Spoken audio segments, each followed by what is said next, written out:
be talking about this amazing hand drum today.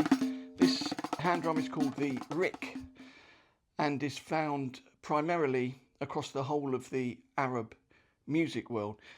It originates from Egypt, where it's known as the RIQ, and across the whole of the Arab music world it's got different names. So for example in Turkey they might call it the def, for example, DEF. So this fantastic instrument is one of my favourite hand percussion instruments that I used on a lot of sessions and a lot of film work and pop sessions, and then also as a soloist I used it very often as a feature piece in a lot of my concerts. It's an incredibly versatile instrument, and to be quite honest, it's fairly complex in some of its possibilities, but at the very core basics level it's an incredibly accessible instrument that anybody can play. There are two main playing positions. There's this position, which is the cabaret position, or the loud position you might call it, where the drum is held. We're going to talk about technique in a minute. The drum is held with the thumb against the jingles inside, with the finger against the rim, the hand in a clamp-like motion. We'll go into detail on this in a minute. And the jingles are struck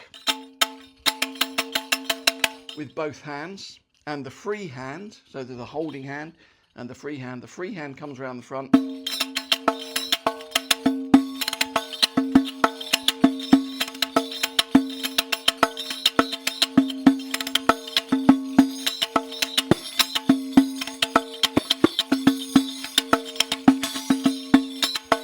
So there's a lot of possibilities with this position, and then there's what they call the soft position, where the drum is held and muted with the fingers on the front of the head. You're not holding the jingles, the hands are like this inside, holding the shell, and both hands play. You can hear it's a much more muted sound.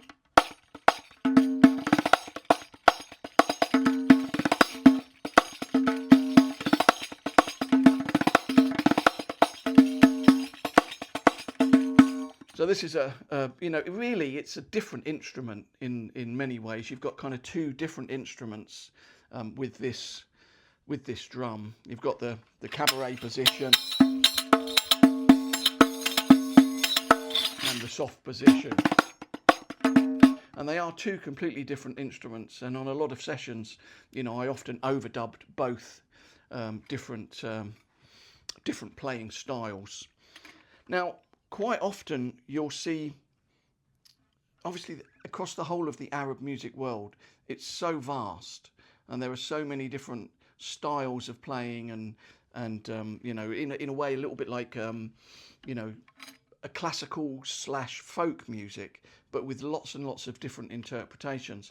And from my experience looking at RIQ players across the world, there's a lot that tend to, particularly in a more folk type setting, where they kind of sit into a position that sits halfway between the cabaret position and the soft position, whereby they can access the jingles and the closed position as well. It sounds a little bit like this.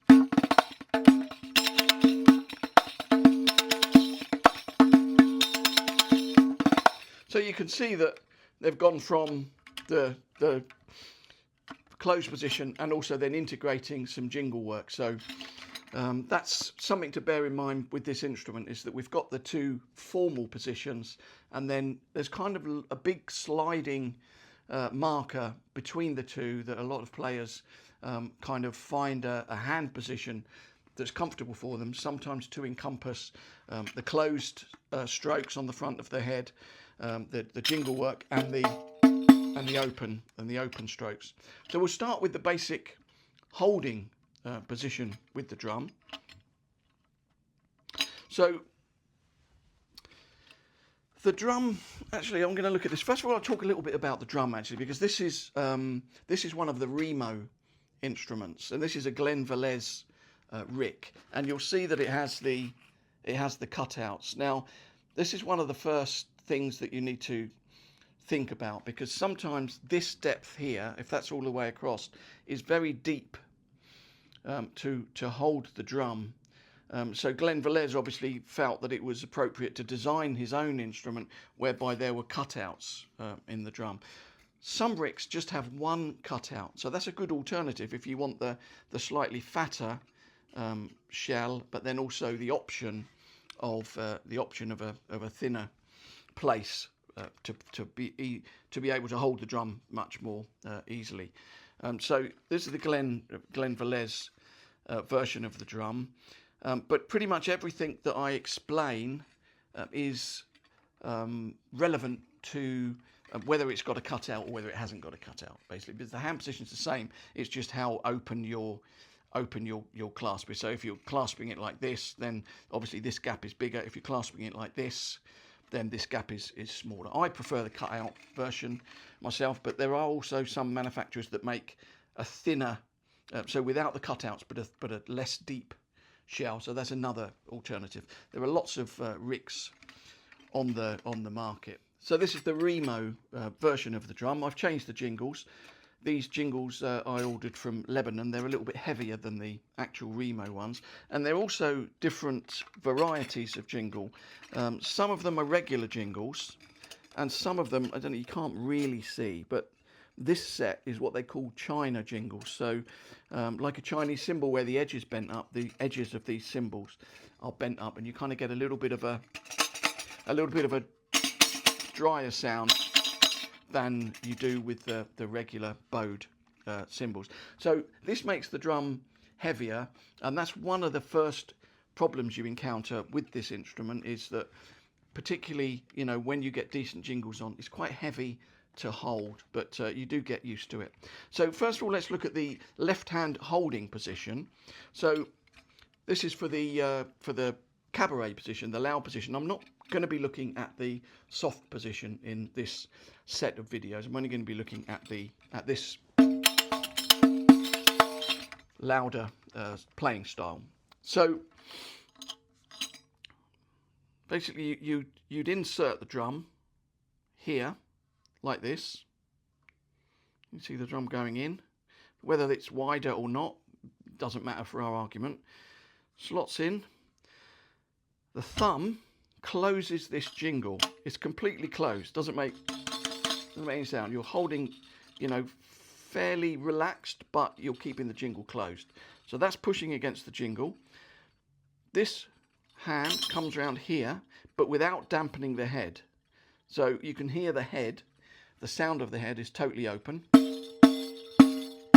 So if I have my finger too far in, you've got no resonance. So it's a matter of finding that comfortable position, and then you let that fall over a little bit away to your left or your right if you're a right-handed player. So this is your weaker hand that you hold the drum with.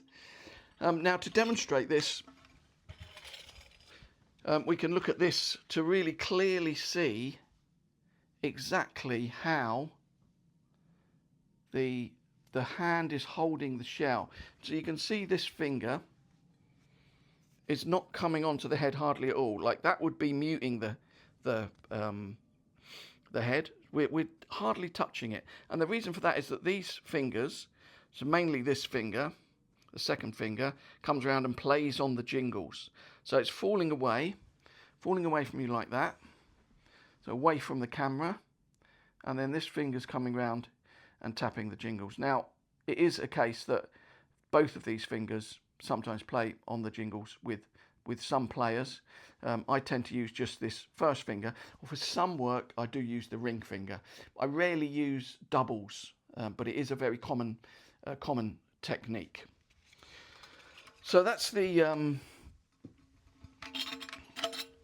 left hand holding position. We can see all the different angles, and then from this side we can see that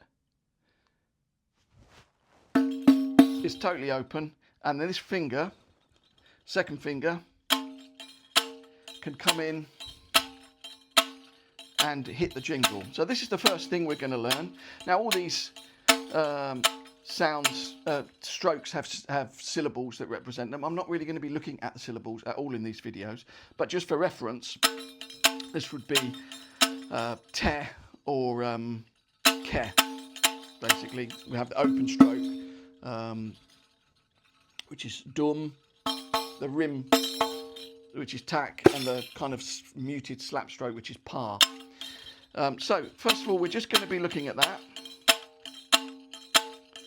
with this finger, second finger, and the drum isn't moving around or shaking at all. You know, you're holding it, this thumb against the jingle, and there, and you kind of got the pressure's kind of here in a way between the finger and the jingle. So you got that position there. This finger comes round, and you're just striking. You can strike and leave on, but obviously once you start to get multiple strokes, then that's going to be difficult to achieve that, because you've got to move your finger away for the next stroke. I tend to not push into it too hard. I kind of let it go. Once it's reached its extremity, I kind of move away. And notice how far I'm coming back. Just strike the jingle. So this is something you can spend ages with, you know, just this jingle sound, getting it comfortable, you know, and if it's too ringy like that, that's not wrong. That's not right, sorry. It is wrong. Of course, sometimes that's an effect. Sometimes you want that for different techniques. But at the moment, closed staccato, like a closed hi-hat. And in a way, that's a good way to think of this sound. This is the hi-hat, bass drum, snare drum, or with the slap, the snare drum as well, the pa stroke. So there we've got our first sound on the instrument. So now we're just going to add the right hand with the jingle. Now, depending on what you're doing with this, with the head, will depend on, you know, dictate slightly which finger you use to strike the jingle. So it can be the ring finger or the second finger. There are combinations with all of the fingers. So for now, we're going to do either the ring finger or this finger, whichever you're comfortable with. If I'm just doing jingle work, only the jingles, I'll use my second finger, this finger. If I'm combining it with strokes on the drum, I'll tend to use my ring finger. And so whether you do the ring finger or the the second finger for now is not really doesn't make that much difference. But maybe it's good to start with the ring finger. So we're just going to do right, left, right, left, right, left, right, left, continuous strokes on the jingles at a very slow tempo.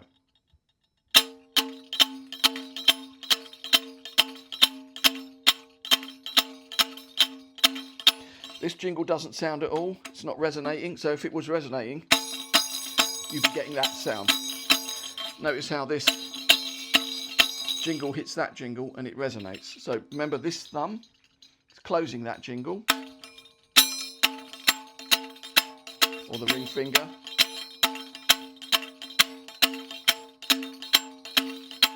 Second finger.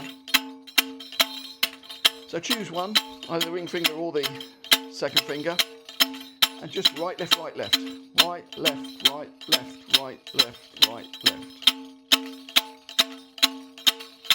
The other thing to bear in mind is there's not too much jingle sound, there's not too much rattling or jingle sound coming from the drum. So it means that you're holding it fairly rigidly. I suppose my arm actually is kind of locked in a little bit to my side, very, not with tension, but just it's giving a little bit of support by being kind of locked slightly against my body. remember it's not like this, it's slightly falling over. I mean, one way to think of it is the jingle on the left of the jingle that you're holding will be at 6 o'clock. Right, left, right, left, right, left, right, left, right, left. Notice it's very staccato. Now double speed, 2, 3, 4. Or the ring finger.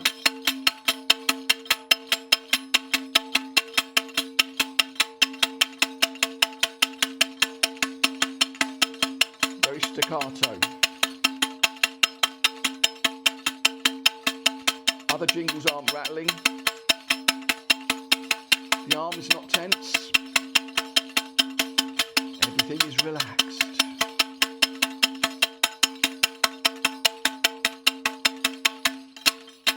Half speed again. Double.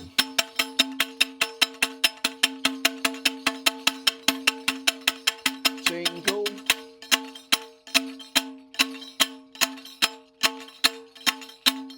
Triplets. 1, 2, 3, 4. 1, 2, 3, 4. 1.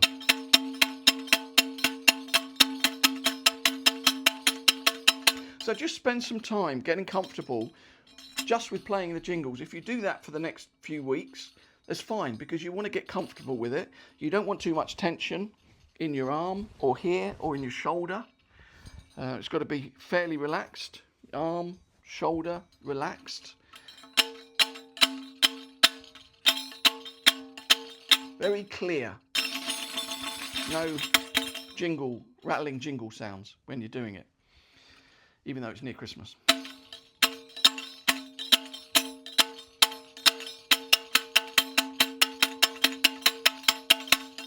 Single, single, single. Right, left, right, left, right, left, right, left, right, left, right, left.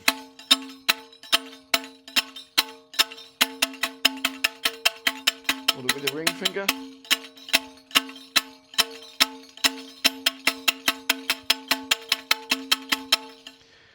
So that's the basic jingle sound, the basic jingle approach, which pretty much goes through the whole of these lessons. The next, we're going to start to look at the other main strokes in this position. Firstly, with the dum stroke, and that is played with the first finger. Now, if you see the position of the finger kind of strikes like this. Ricochets through and bounces off. Ricochets through and bounces off. Like that. This part here is striking against the rim.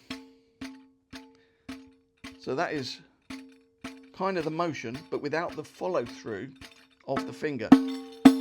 Now you let the finger whiplash through a little bit. Notice the jingle is completely solid. This one rattles a little bit from this side.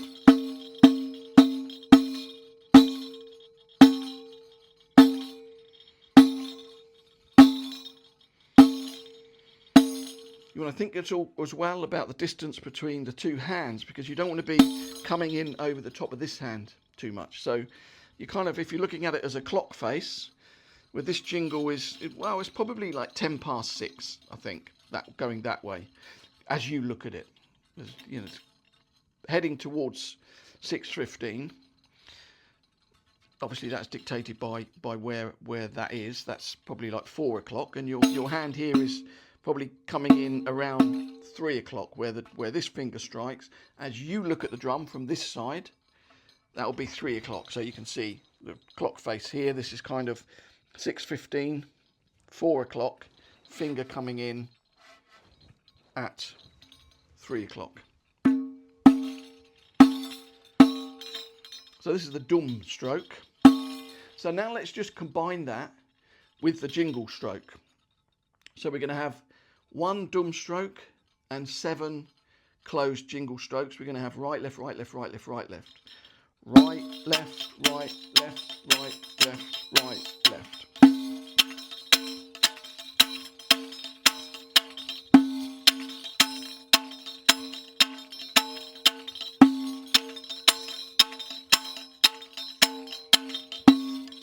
Three, 4, 5, 6, 7, 8. Boom.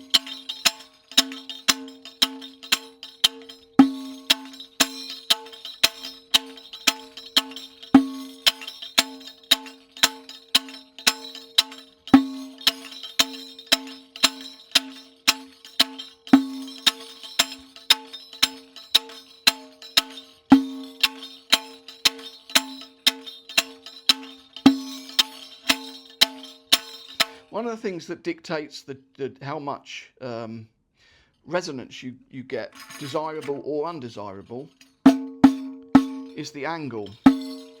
So the further it comes back like this, the more likely you are when it's. So if you just let it fall slightly away from you, that's when you get no resonance from these other jingles, or you get kind of like a snare effect when it's hit, but you don't get loads of jingle sound. 2, 3, 4, 5, 6, 7, 8.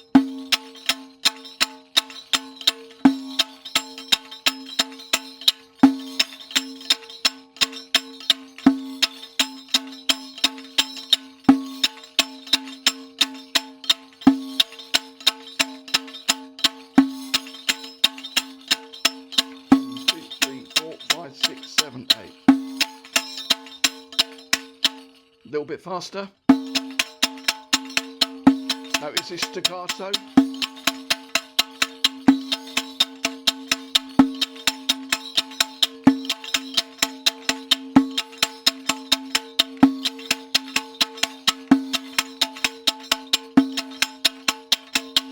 So next we're going to do that group of 8, then 2 groups of 4, which will be 1, 2, 3, 4, 1, 2, 3, 4. 8, 4, 4. 1, 2, 3, 4, 5, 6, 7, 8. 1, 2, 3, 4. 1, 2, 3, 4. 1, 2, 3, 4, 5, 6, 7, 8. 1, 2, 3, 4. 1, 2, 3, 4.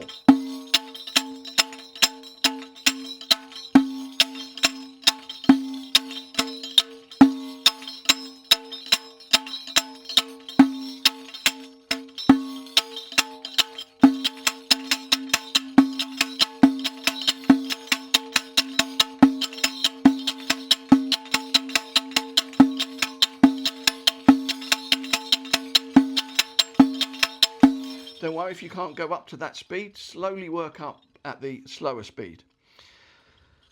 Notice how the dum strokes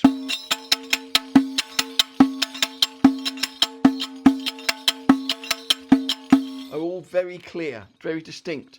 The dum stroke and the jingle stroke are very distinct from one another. Next pattern, again a simple group of 8. 1, 2, 3, 4, 5, 6, 7, 8. 1, 2, 3, 4, 5, 6, 7, 8.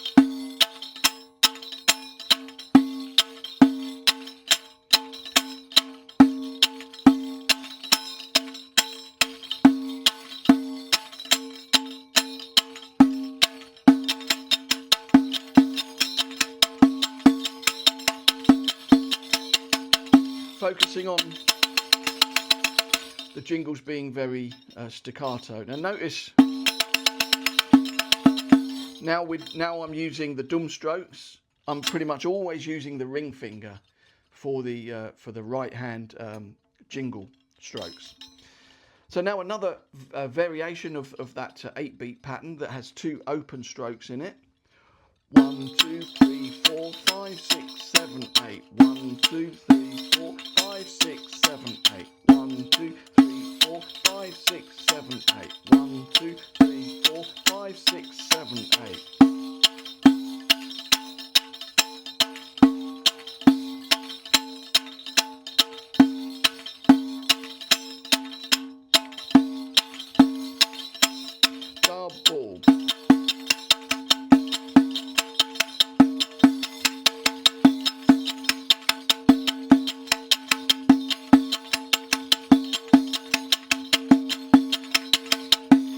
Take your time with these. You don't have to get it up to speed immediately.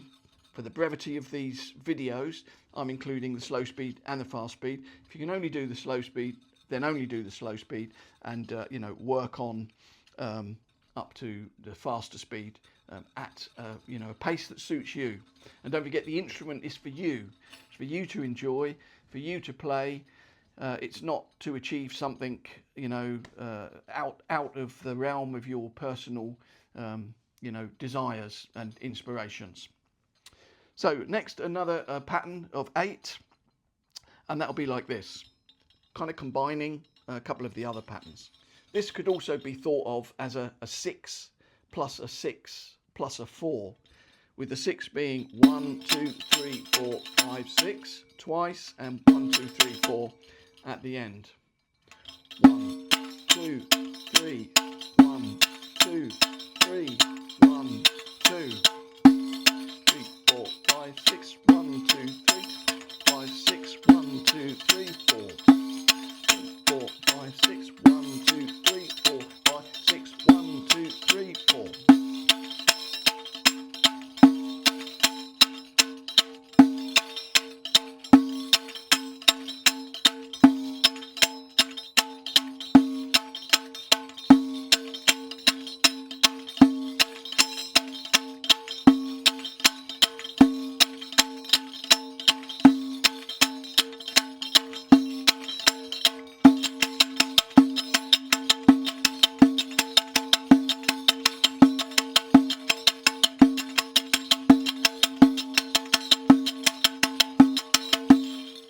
Next up, we have the attack stroke, which is with the tip of the ring finger, you're kind of hitting here.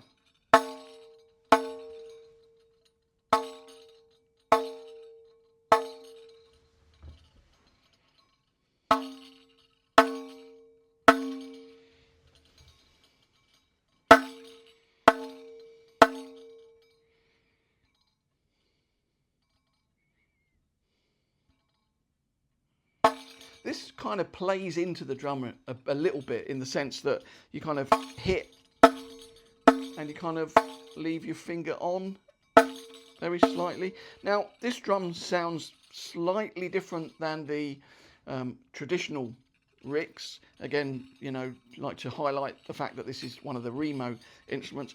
I particularly liked touring with this drum, and one of the reasons that I liked touring with this drum was that when you get a tunable Riq, there are some problems that come that are worth noting. Okay, so the first one is the weight of all the additional mechanisms that are on there. So you've either got like stuff outside the shell and metal rims and different things that adds an enormous amount of weight to it. Bear in mind, I've already got these heavy jingles, which are the, you know, if you've got a decent Riq, it's going to have heavy jingles. So that's the first consideration, the weight. The second consideration is how the bearing edge is affected. So there's no real way that I've seen with a tunable drum where you can keep this right angle intact and have something that either pushes into the head from inside or something that pulls the head down outside. You end up with some sort of little taper or a rim or something that makes the technique a little bit awkward. Now, bear in mind, traditionally, these drums would have been, you know, fish skin instruments. That would be at the shell with some basic fish skin. In fact, we have one here. This is a more traditional. It's tuned very low. You have to, you know, warm the head up for it to go. This is much lower than it cranks up massively higher than that. But you see what a beautiful drum it is, beautifully inlaid with mother of pearl. But importantly, for what I'm talking about, is you've got this pure right angle where the head is stretched over, and this is even more of a right angle than the Remo one because this fish skin is so thin. And so it's stretched on, and it just makes sense of the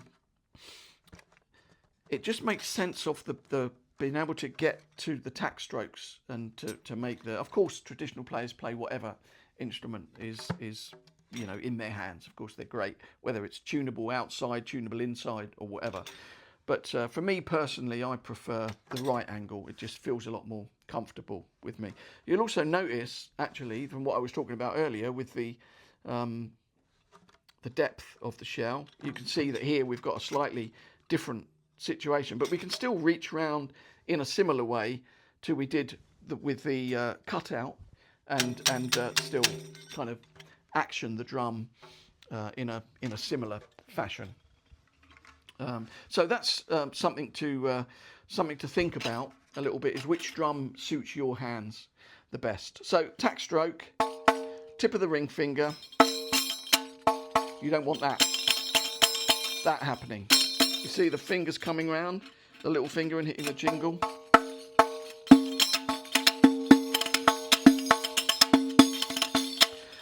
So bear in mind, it's got to be a clear stroke without any interference with any part of the hand hitting the jingle or other fingers coming through and doing like a flam on the drum. So let's just look at some basic 8-note patterns, just using the tack stroke and the jingles. We start off with a pattern of 8 with a tack stroke and then 7 jingle strokes as we did before. 1, 2, 3, 4, 5, 6, 7, 8. 1, 2, 3, 4, 5, 6, 7, 8. 1, 2, 3, 4, 5, 6, 7, 8. Double. Notice, very sharp and clear. 1, 2, 3, 4, 5, 6, 7, 8. 1, 2, 3, 4, 5, 6, 7, 8. 1, 2, 3, 4, 5, 6, 7, 8. 1. Next simple pattern of 8, following the same format we did before. That group of 8 plus 2 groups of 4. 1, 2, 3, 4. 1, 2, 3, 4. 1, 2, 3, 4, 5, 6, 7, 8. 1, 2, 3, 4. 1, 2, 3, 4. Right, left, right, left, right, left, right, left, right, left, right, left, right, left, right, left.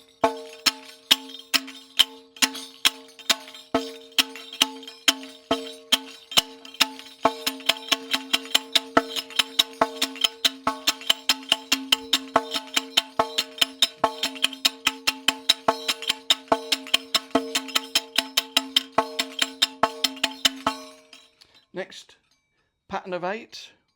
1, 2, 3, 4, 5, 6, 7, 8. 1, 2, 3, 4, 5, 6, 7, 8. 1, 2, 3, 4, 5, 6, 7, 8. 1, 2, 3, 4, 5, 6, 7, 8.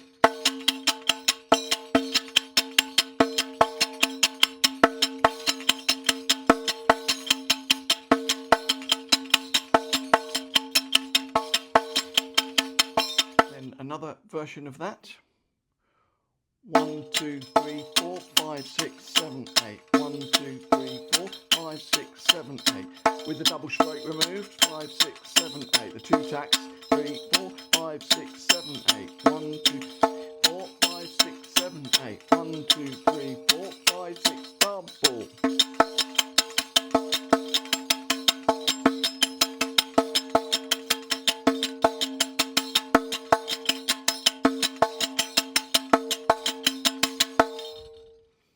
Next, the 2 groups of 6 and the group of 4. 1, 2, 3, 4, 5, 6. 1, 2, 3, 4, 5, 6. 1, 2, 3.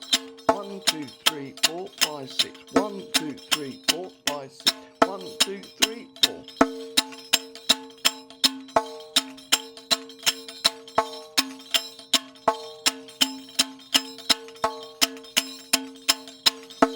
Double.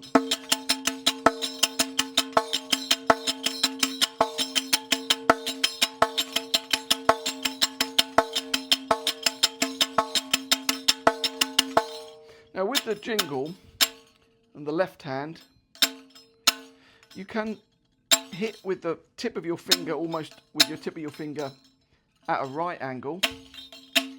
I tend to go a little bit flatter, so the fingers, this part of the finger, tip of the finger, hits the jingle. But whatever's comfortable, different people have different techniques that they would teach. So now we can start to combine the two of those sounds.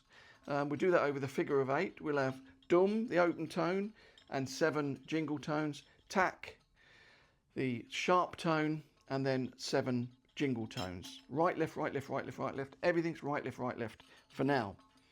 1, 2, 3, 4, 5, 6, 7, 8. 1, 2, 3, 4, 5, 6, 7, 8.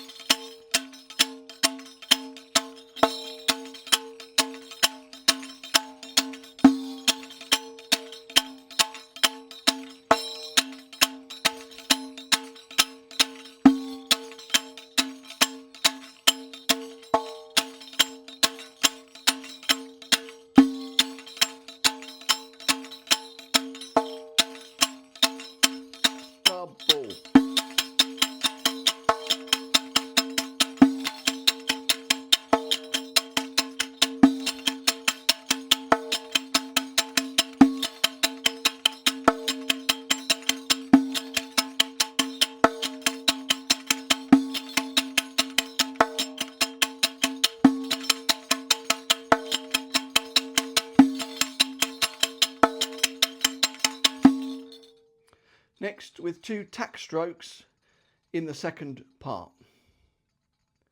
Dum, 4, 5, 6, 7, 8. 1, 2, 3, 4. 1, 2, 3, 4. 1, 2, 3, 4, 5, 6, 7, 8. Tak, 2, 3, 4. Tak, 2, 3, 4. Dum.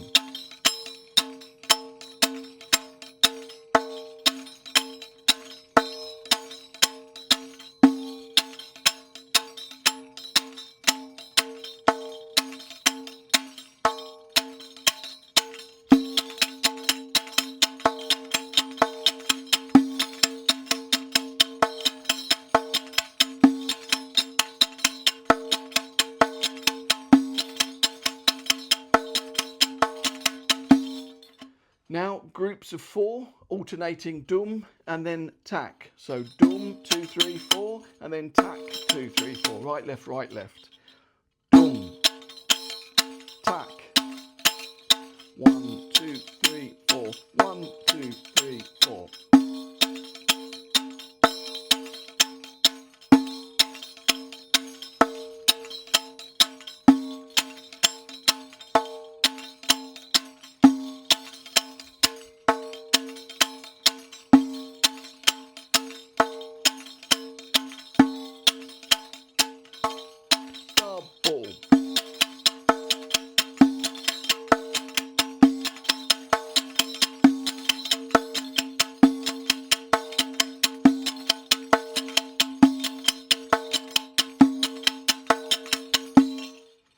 Next, 2 different patterns of 8 combined.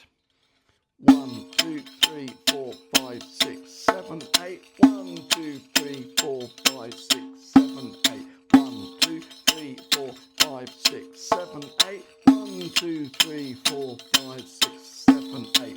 Only one tak. 3, 4, 5, 6, 7, 8. 1, 2, 3, 4, 5, 6. Double.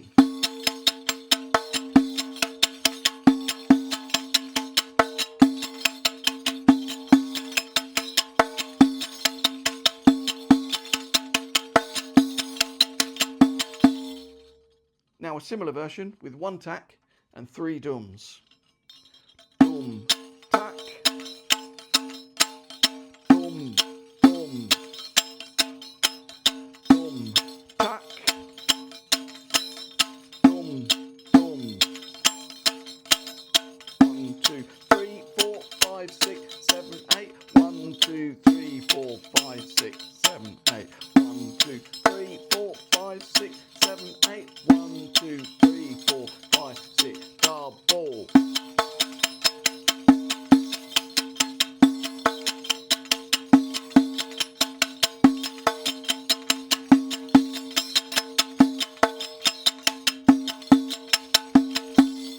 Next up, 6, 6, 4, but with dum at the first group of 6, tak at the second group of 6, and tack at the group of 4. 1, 2, 3, 4, 5, 6. 1, 2, 3, 4, 5, 6. 1, 2, 3, 4. 1, 2, 3, 4, 5, 6. 1, 2, 3, 4, 5, 6. 1, 2, 3, 4. Dum. Tack. Tack. Dum. Tack. Tack.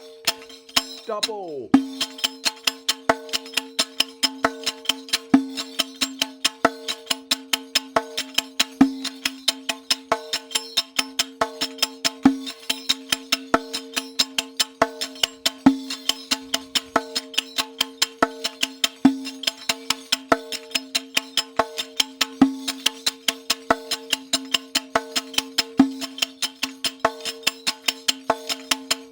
And now with that slightly rearranged, we're going to have 6, 4, 6. The first group of 6 will start with a dum.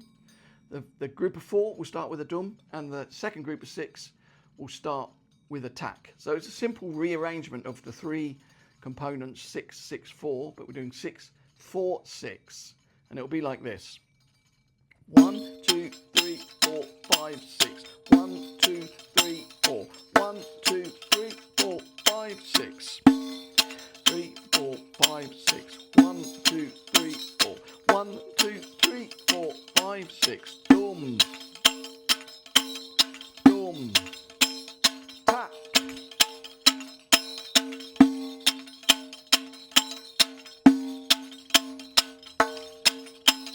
Double.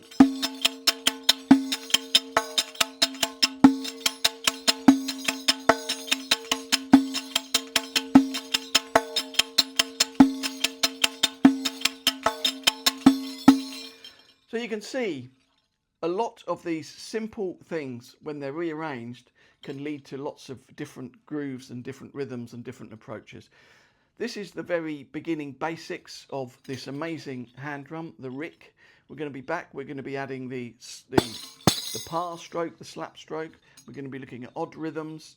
We're going to be looking at some traditional rhythms, but not that many, and lots of building blocks, because what I want to do is to create an access path into the way that I approach the instruments in sessions and recordings and accompaniment work and small ensembles and also some solo ideas, because having building blocks and being able to work with this instrument, not only to be able to have the building blocks to go and study traditionally, but also to be able to build up your own approach, your own ideas, because the most important thing about music is individuality, personality, and creativity that comes from within. So these are the basic building blocks that we're starting with now, and we're going to move on to some other stuff in the next lesson.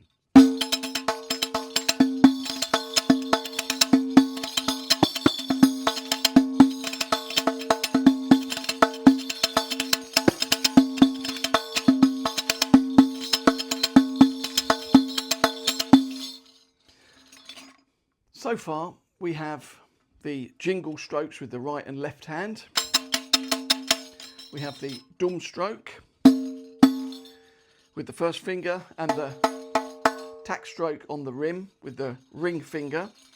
And we've looked in detail at our holding position with the thumb inside against the jingle and the 3 fingers hitting the jingle with the holding hand. We're going to start now to look at the par stroke, which is kind of like the slap stroke. So we're going to look at the last set of examples combining the dum and the tack strokes with the jingle work, and instead of the tack stroke, we're going to have the par stroke. So the par stroke is, you'd say it was a very soft slap stroke. It's like you're playing into the drum, no resonance whatsoever. It's kind of like slow motion. It's kind of a hit and a very small little grab. I'm exaggerating the grab here, but it's kind of like a hit and a grab. So you're just kind of So you're getting that soft slap stroke, or the par stroke as it's known as in the Arabic music world. You can see the thumb is not involved at all. Sometimes the thumb is completely off. I tend to kind of come round a little bit with the thumb around the side of the shell. And the drum is not flapping around, and there's not too much jingle sound, although there can be for special effect and different dynamic interpretations. So this is the par stroke, all 4 fingers flat. Some people play it with 3 fingers and kind of like a circular motion with the wrist kind of spinning like that. I tend to do it more as like a conventional slap stroke that you might see on congas or bongos or cajon. So we're going to start to combine the slap stroke or the par stroke into some of the rhythms that we looked at last time, involving the dum stroke and the tack stroke and the jingle work. But instead of the tack stroke, we're going to be doing the par stroke. First example is dum, and then 7 jingle strokes, and then the slap stroke, and then 7 jingle strokes. That will sound like this.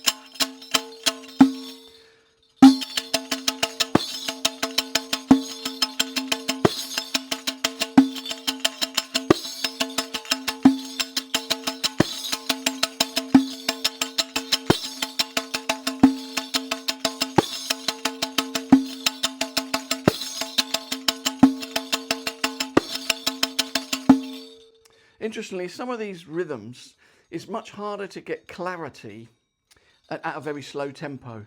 So, you know, sometimes you'll hear, you hear everything of the jingle. You really hear the slap stroke in you know, very precise, every little detail of sound is in there. But when it's a little bit faster, the motion is a little bit speedier, and it's, you know, can be a little bit easier to get the clarity.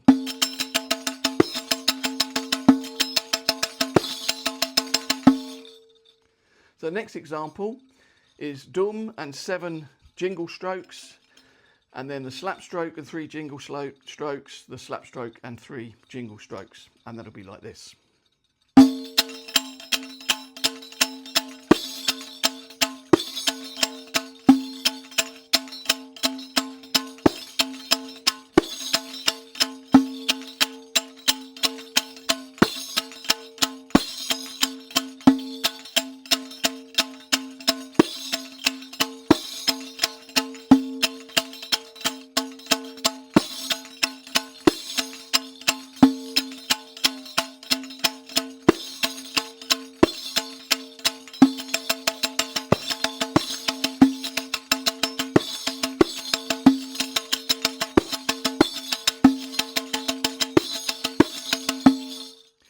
The next example is a dum and 3 jingle strokes, and then the slap stroke and 3 jingle strokes.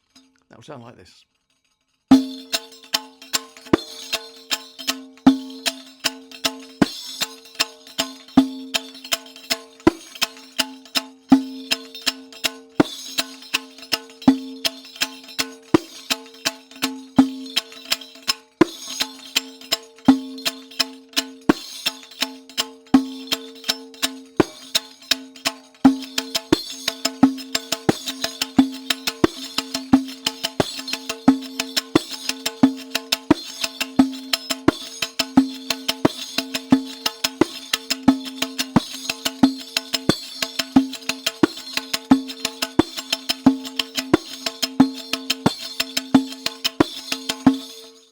The next example.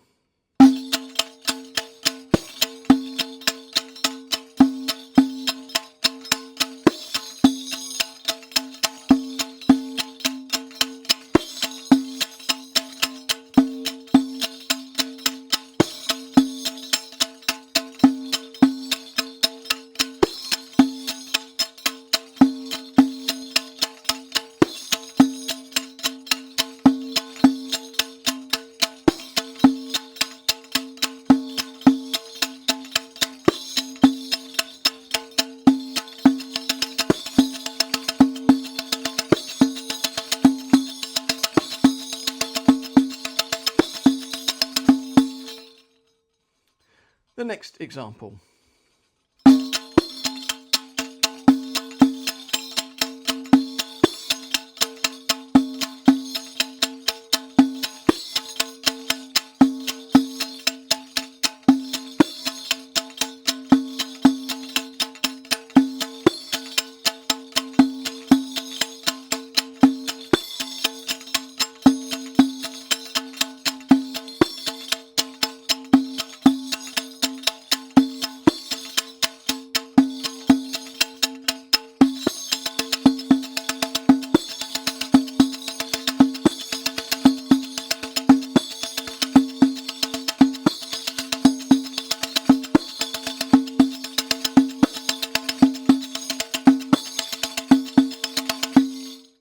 The next example is a group of 6 plus a group of 6 plus a group of 4. The first group of 6 starts with the dum stroke and the remaining 2 groups with the pass stroke.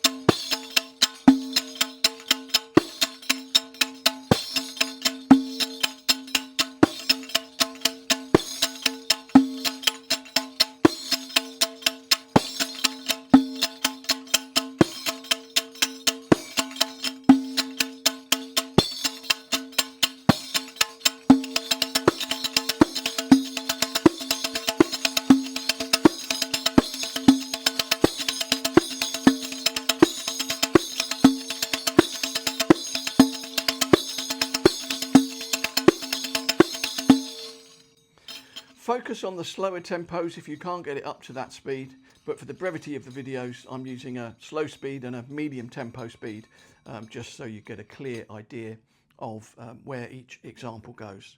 Finally, the rearranging the 6-6-4 into 6-4-6, with the first group of 6 being the open dum stroke, the group of 4 being with the open dum stroke, and the second group of 6 being with the slap stroke, the pass stroke. That will sound like this.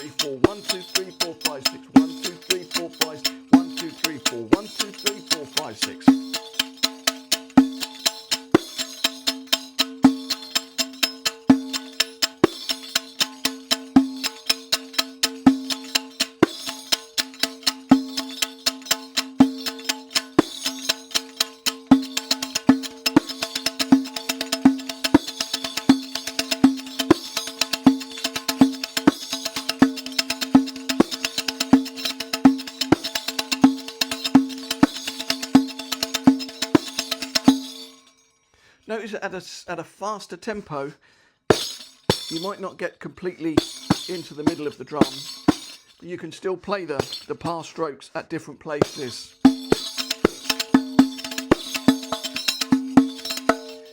In the, you know, how far into the drum the hand comes to actually play that stroke. So now we're going to move on to some patterns that involve some gaps and some jingle strokes, and we'll see how that can influence what we've learned so far. We'll begin with some simple groups of 4. We're going to have 1, 2, 3, 4. 1, 2, 3, 4.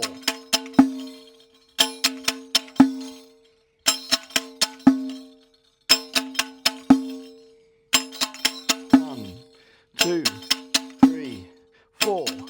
1, 2, 3, double.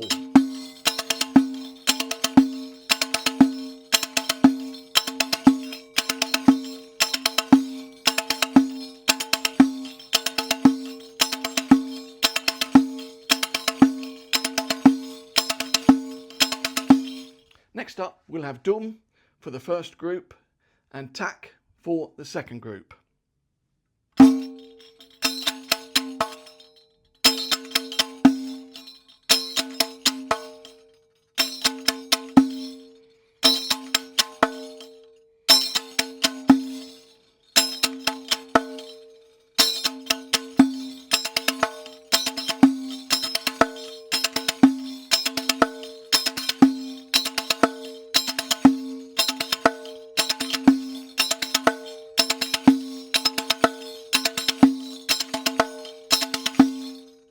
Notice it's all very staccato and there's no noise in the gap.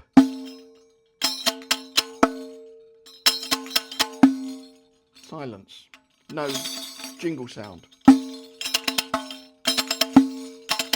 Apart from the natural resonance of the jingles actually, you know, moving. Obviously that's exacerbated a little bit by the clip-on, you know, lav mic for the voice. So you hear more jingle in these videos than you would if you just had a normal stage mic. Just so it's worth thinking about that as well. But of course, as a player, you're going to hear that jingle noise, so it's a good reflection of what you'll hear when you're practicing these examples through. Next example, this adds in a single left-hand stroke in the second group. We're only going to have the dum strokes for now.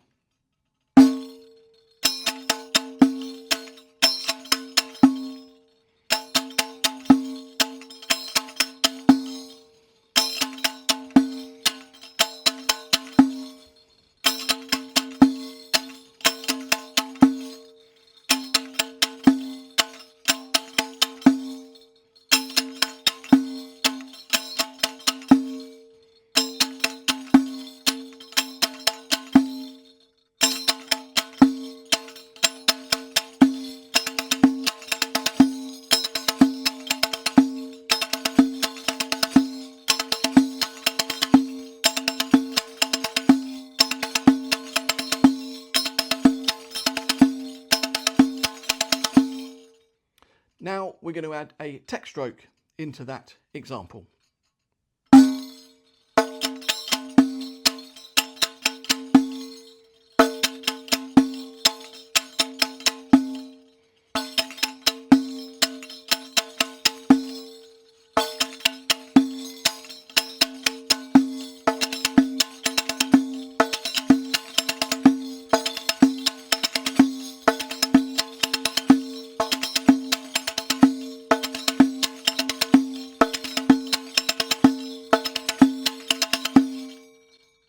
If you're having trouble with the tack stroke and the little finger hitting the jingle, coming through and hitting the jingle as you do the tack stroke, you can play the tack stroke a little bit higher above the jingle, and that alleviates that problem. For most examples and most playing, you know, you're going to be fine because it's all happening with this jingle, and the jingle is in this position a lot because of the amount of work that's happening with it. But sometimes when it's pre-stroke and you've got a tack stroke when the jingle is in a looser position, then there's more of a danger of that happening. Now some simple groups of 6. This is the same as the original groups of 4, but with a shorter gap. 1, 2, 3, 4, 5, 6. 1, 2, 3, 4, 5, 6. Just with a drum stroke.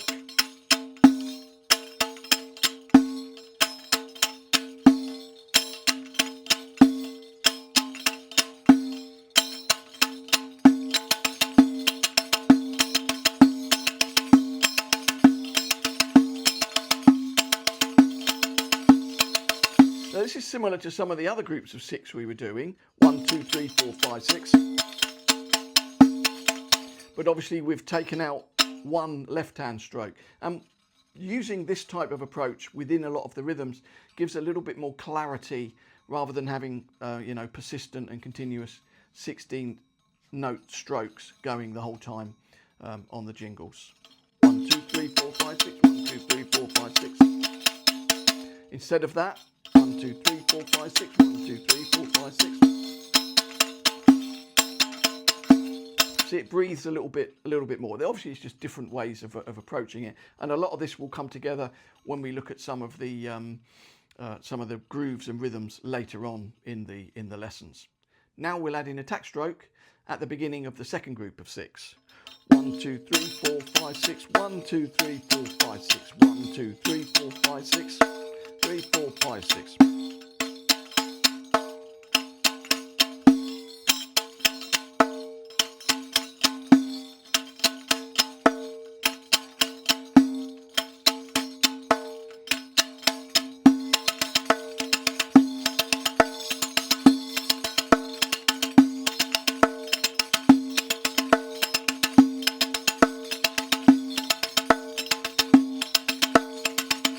Next, an additional dum stroke towards the end of that group of 12.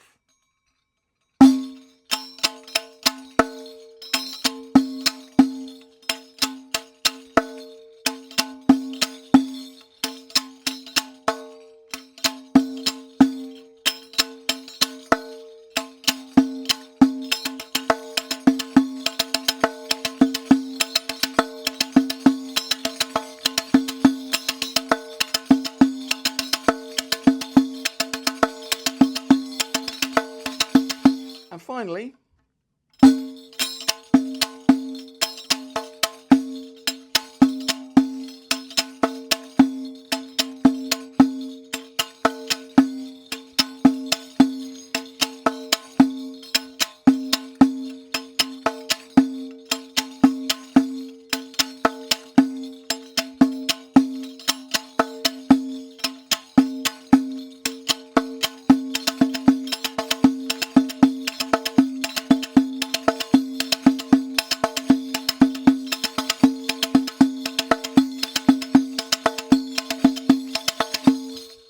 so next we're going to look at some groupings of 4, very easy.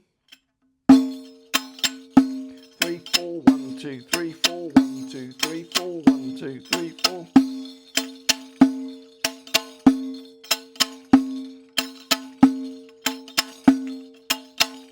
Or with tack.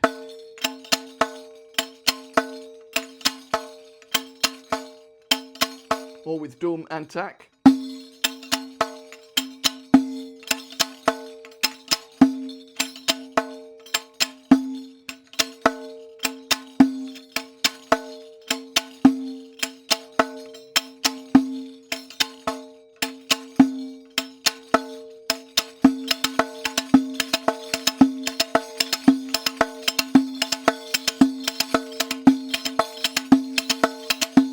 Notice that it's very clear. It's all very clear staccato notes. There's no confusion with too much jingling or resonance that you don't want, caused by the hand not being steady. So now let's look at that group of 4 combined in with some of the groups of 6, and we can have some extended versions of 4/4. First of all, just with the dum stroke, 2 groups of 6 and a group of 4. 1, 2, 3, 4, 5, 6, 1, 2, 3, 4, 5, 6, 1, 2, 3, 4, 1, 2, 3, 1, 2, 3, 4, 5, 6, 1, 2, 3, 4.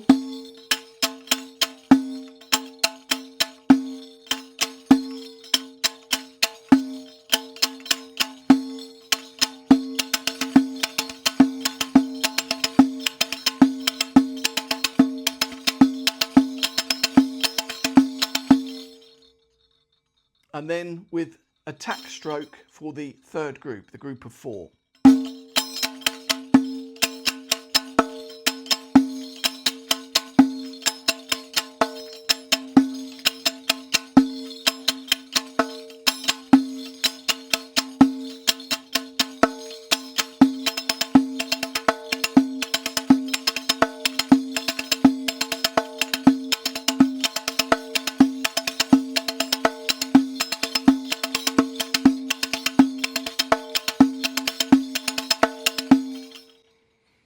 Notice how this has got a different feel, and it's a similar rhythm or combination of parts as we've had in one of the previous lessons, but because of the gap that we've left with the jingle stroke, there's a different feel to it. So without the gap,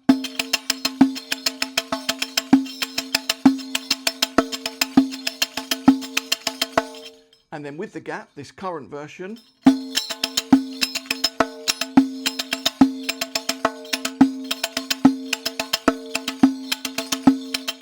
Notice how it breathes a lot more. It's a lot more space and breath in it. Next, 2 tack strokes.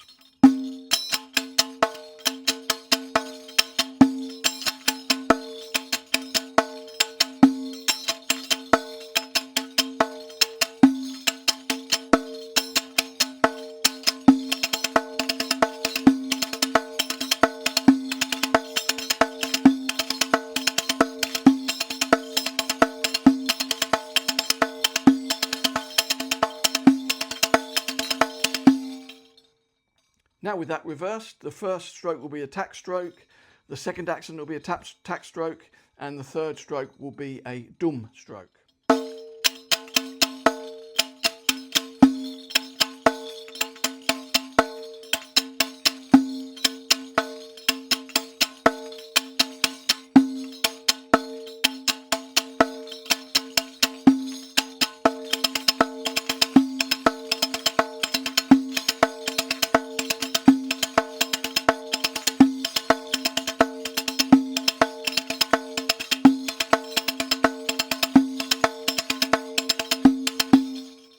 So bear in mind, a lot of these rhythms can be played either with the tack stroke, tek stroke, slap stroke.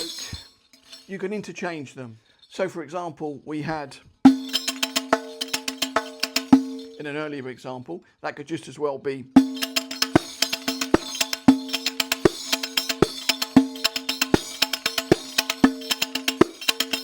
or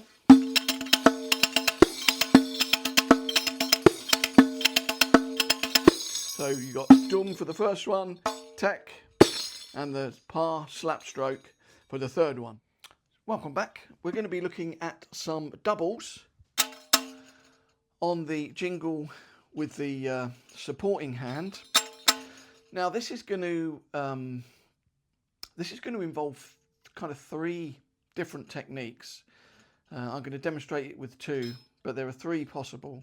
So if we had this pattern, a pattern of three, dum, jingle, jingle, right, left, left, right, left, left.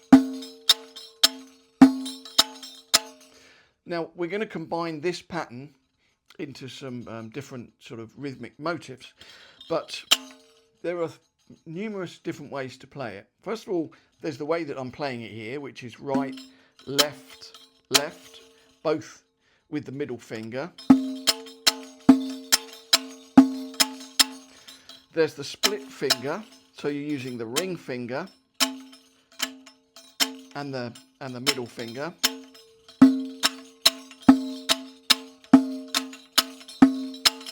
So you can see you've got the two fingers. I don't use that technique. I find that a little bit awkward for the fingers, but it's a very popular traditional technique. My preferred method for orchestrating these groups of three is right, right, left.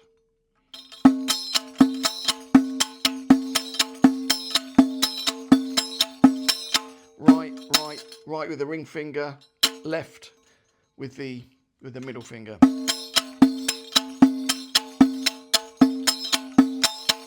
So what I'm going to suggest when learning these rhythms in this particular lesson is, to begin with, you'll just use the middle finger of the left hand. So right, left, left, literally like that. Now, for a more kind of advanced level, and to move it on a little bit further, we're going to have the right, right, left. And there are numerous reasons for that. One of the reasons is because you think, well, I'm doing here, and why wouldn't the left hand just play the next note? Because that's the easiest, that's the quickest route, the quickest path, right, left, because the hand's there, it's not doing anything, you're going to play that stroke very easily. But one of the reasons for this coming round quickly is that when you get into some of the rough work, the decoration, ornaments, later, this is in the same time zone. Group of three, right, right, left, but instead of doing, you're doing, we'll get into that a little bit later on, but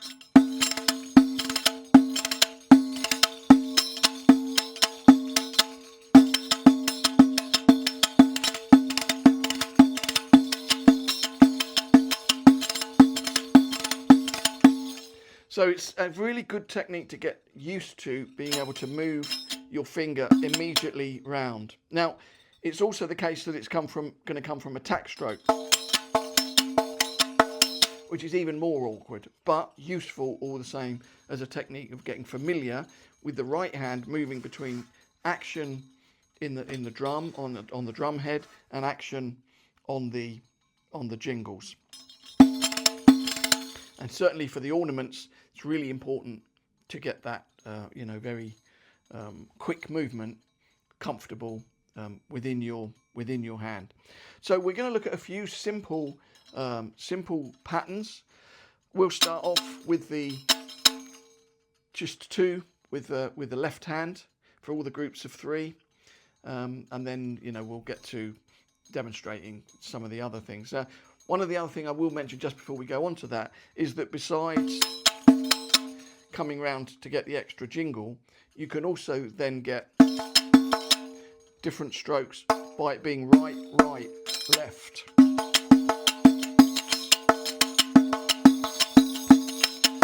So having that right, right, left fingering is a really important part of developing the orchestration on the drums. Now also I find the sound, that's with the right, right, left, I find that a lot more interesting than, for me that it doesn't feel as nice just with the left, or the jingles just sound fuller and richer, and it's a nicer technique. But either technique is fine to use, so certainly in the beginning part of the lessons. So first of all, just right, left, left, right, left, left, right, groups of three, right, left, left, right, left, left.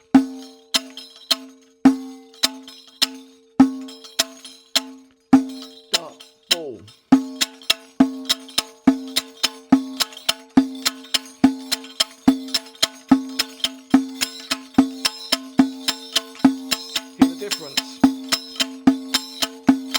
You get much more of a kind of hi-hatty sort of jingly sound when you come round, but as I say, either is fine. So next, 3, 3, 2, right, left, left, right, left, left, right, left, right, left, left, right, left, left, right, left.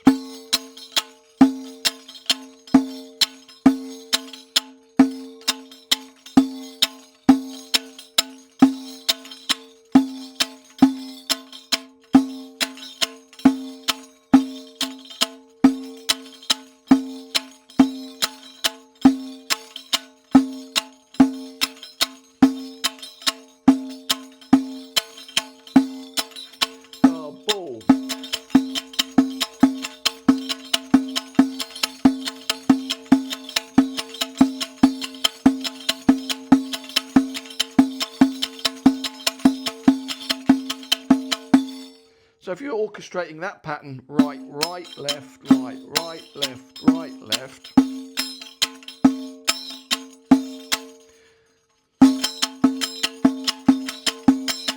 you could then also have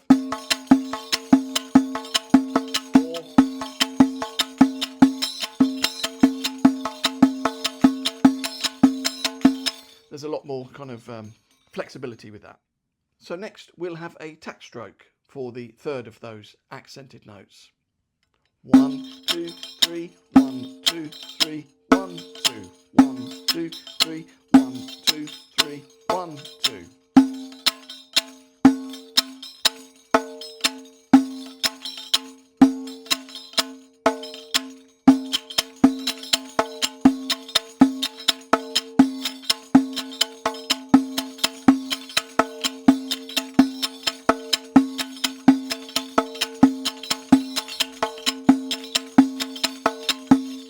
And then the second and third accents will both be tack strokes.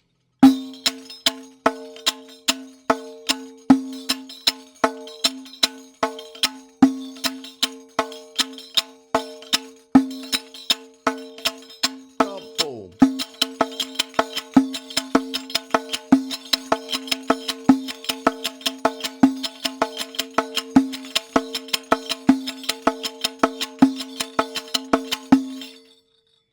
This is a lot more tricky up to speed when you're doing the right, right, left for the groups of three.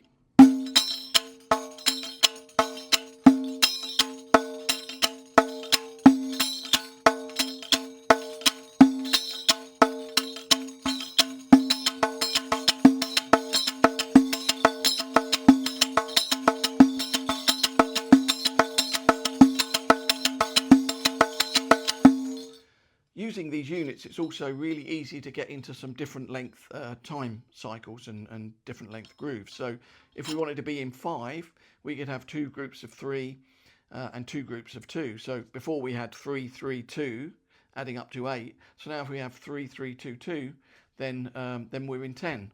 And the first 3 accents will be the dum stroke, and the 4th accent will be the tack stroke. Right, left, left, right, left, left, right, left, right, left. 1, 2, 3, 1, 2, 1, 2, 1, 2, 1, 2, 3, 1, 2, 1, 2.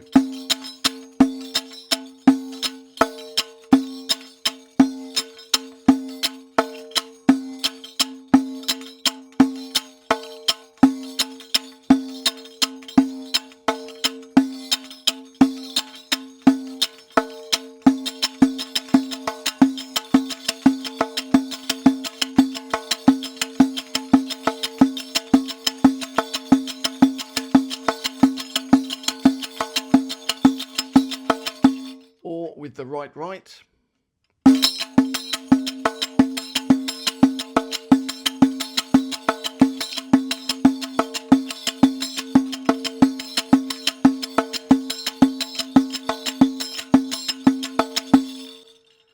It's great to just play these grooves over and over with a metronome, even for 20-30 minutes, and really get into the trance-like kind of meditative state with these rhythms, and then you really kind of get inside the grooves and inside the rhythms, and that really kind of opens up the musicality of them. Now we'll just shift that around as we did in previous lessons, moving the building blocks around. So before we've had 3, 3, 2, 2, now we'll have 2, 2, 3, 3, with the orchestration being the same, the groups of 2 being the dum and then the tack, and then the 2 groups of 3 being both dum. 1, 2, 1, 2, 1, 2, 3, 1, 2, 1, 2, 1, 2, 1, 2, 3, 1, 2, 3, 1, 2, 1, 2, 1, 2, 3, 1, 2, 1, 2, 1, 2, 1, 2, 3, 1, 2, 3.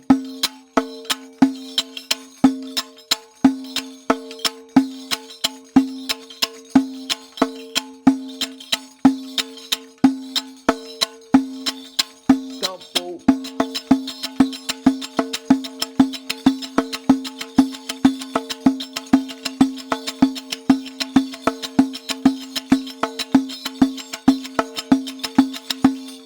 Then we could do a similar thing to being 7/4. We could have 2 groups of 4 and 2 groups of 3. So the groups of 4 will be 1, 2, 3, 4, 1, 2, 3, 4, and then 1, 2, 3, 1, 2, 3.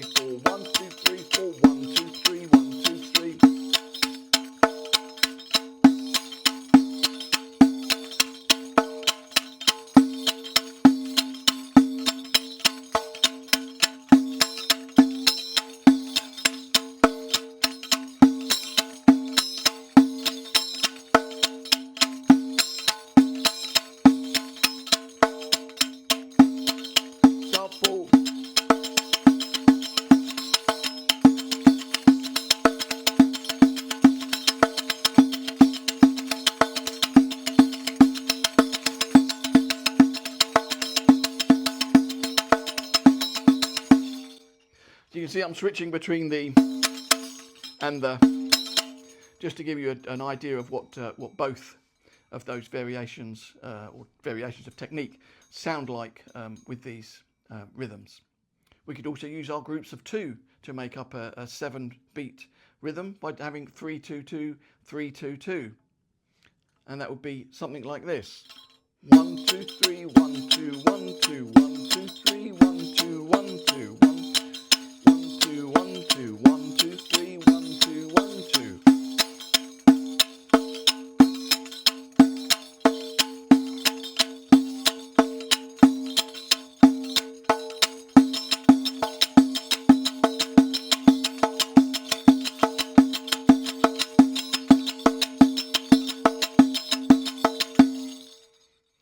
Now a similar approach, 3, 2, 2, but with a dum at the end instead of a tack. 1, 2, 3, 1, 2, 1, 2, 1, 2, 3, 1, 2, 1, 1, 2,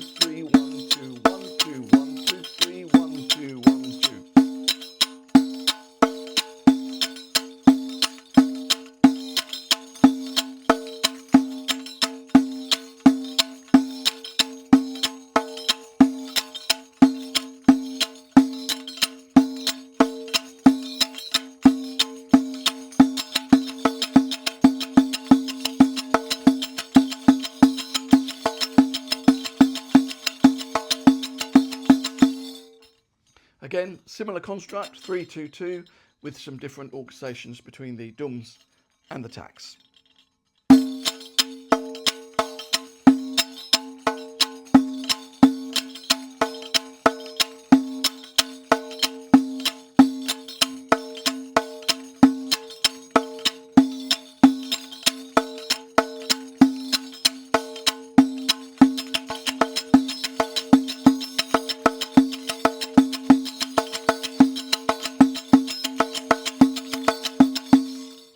You can see with simple changes of where the dums and the tacks are, with the contours of the rhythm sounding the same or being the same, falling in the same places, the groove can feel completely different. So these are very simple and basic ideas, just with a right, left, left, with two with the left hand on the jingle, and very easy to start accessing some different rhythmic patterns. Now again, I want to say that I'm aiming for kind of contemporary building blocks that I've found very useful in my own sessions and own recordings. But they're also very useful building blocks to work towards a purely traditional technique on the instrument as well. So let's use some of these simple building blocks, 3s and 2s, and do an extended version of 4/4. So that'll be 3-3-3-3-2-2. Very simple strokes with just one tack at the end of those combinations. 1, 2, 3, 1, 2, 1, 2, 3, 1, 2, 3, 1, 2, 1, 2, 1, 2, 1, 2, 3, 1, 2, 3, 1, 2, 3, 1, 2, 1, 2.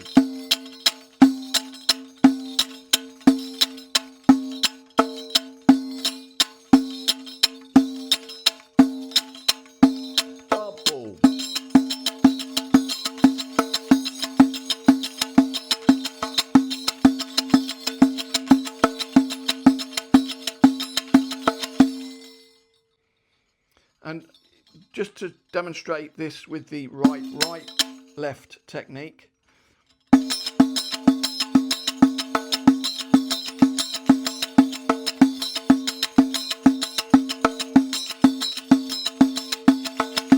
That feels much more natural and musical to me, but as I say, certainly in the beginning, right, left, left is absolutely fine to proceed with working through these examples with. The other thing is that all of the tack strokes could also be the par stroke. You know, so for example,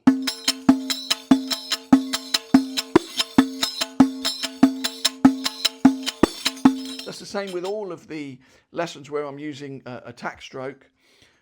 They can all be the par stroke, or if there's multiple tack strokes in any one rhythm, then that could be any combination of tacks and pars that you prefer. Par being the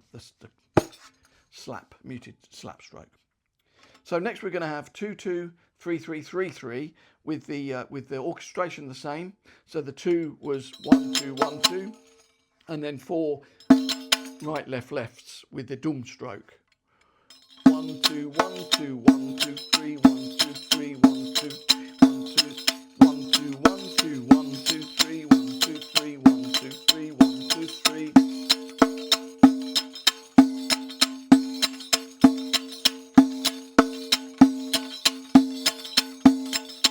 Double.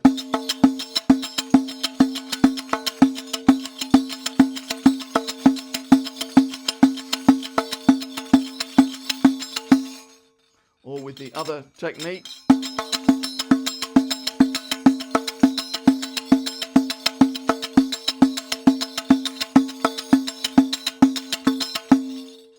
So we're going to wind up these extended versions of 4/4 with a combination of 4 plus 4 plus 3 plus 3 plus 2, all units that we've looked at before. 1, 2, 3, 4, 1, 2, 3, 1, 2, 3, 1, 2, 3, 1, 2, 1, 2, 3, 1, 2, 3, 4, 1, 2, 3, 1, 2, 3, 1, 2.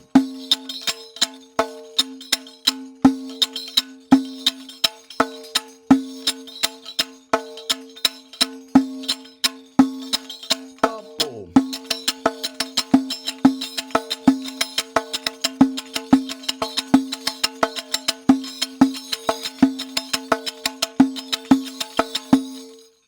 the par stroke.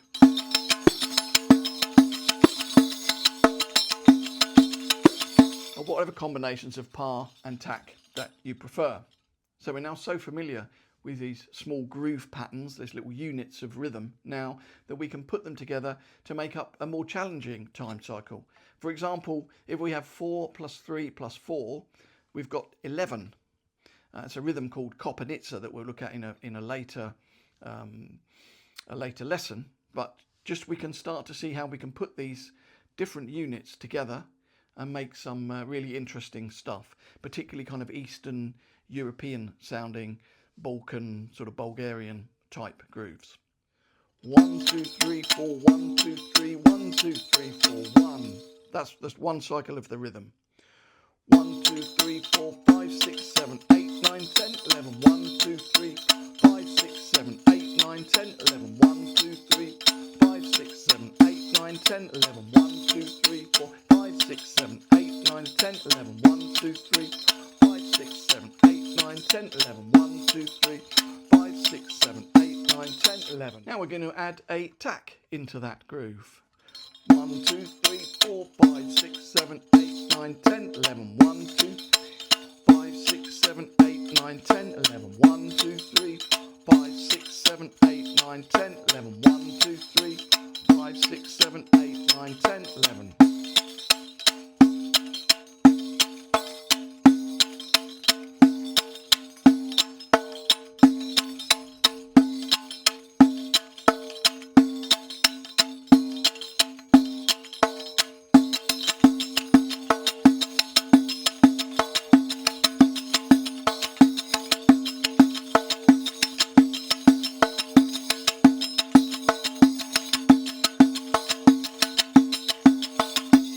So it's a really cool groove, very popular, definitely in the Balkans. It's called Kopanitsa, a really great groove. So in this lesson, we're going to look at some simple hand-to-hand patterns using single strokes with the jingle, but we're going to convert every single stroke into a double stroke, two in the space of one. So if we strip that right down to the very basics, and we just have a pattern right, left, right, left, right, left, right, left, dum, dum and jingle, right, left, but we make the left a double, right, right, right, right, left, right. Now I'm going to use right, left for these doubles. Some people do just with the left hand, but it's much nicer to come over with the right, left is a much better way to do it. Right, left, right, left, right, left, right, left, right, right, left, right. So we're just making the single stroke. If it was an eighth note, we're making it into 2 16th notes.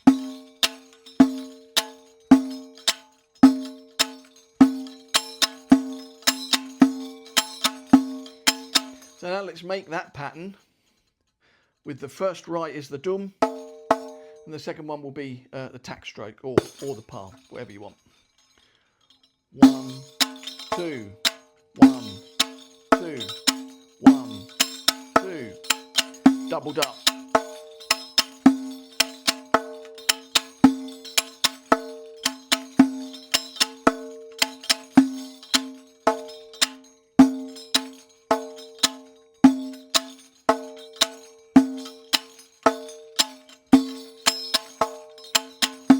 Right, left, right, right, left, right.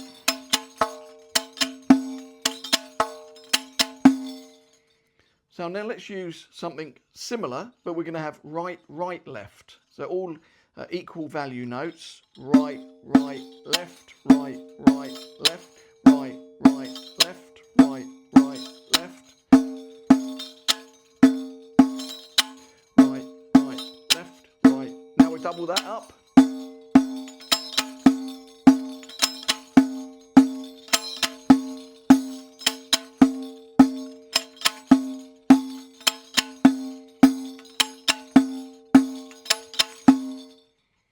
Next, dum, tack, left, dum, tack, left, right, right, left, right, right, left, right, right, left, right, right, left. Dum, tack, left, dum, tack, jingle, dum, tack. Then double it up.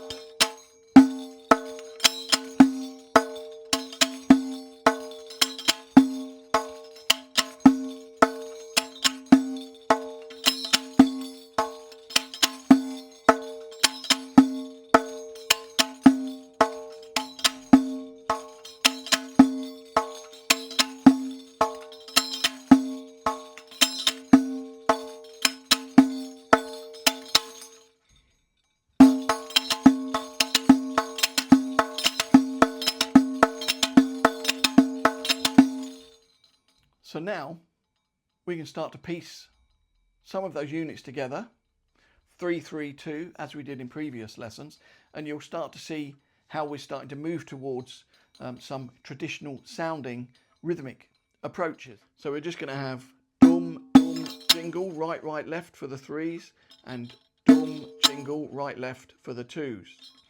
1, 2, 3, 1, 2, 3, 1, 2, 1, 2, 3, 1, 2, 3, 1, 2, 1, 2, 3, 1, 2, 3, 1, 2. Right, right, left, right, right, left, right, left. Double it up.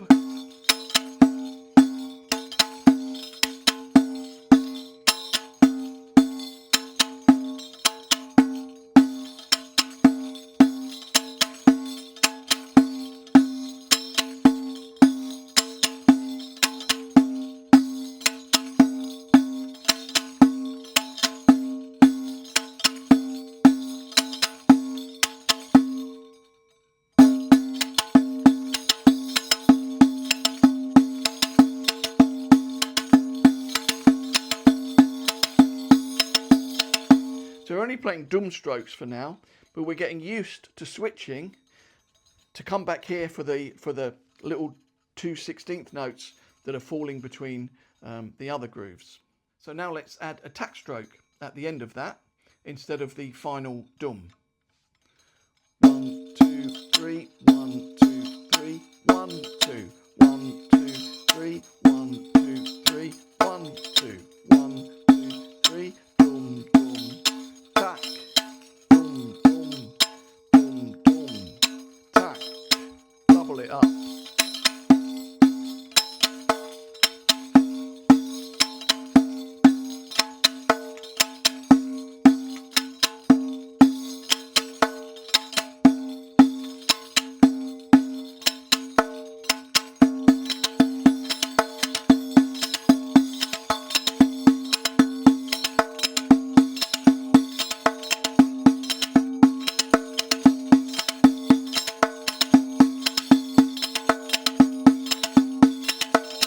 Now we're going to have a couple of different versions of the group of 3. First of all, we're going to have dum, tack, left, dum, tack, left. Doubled up.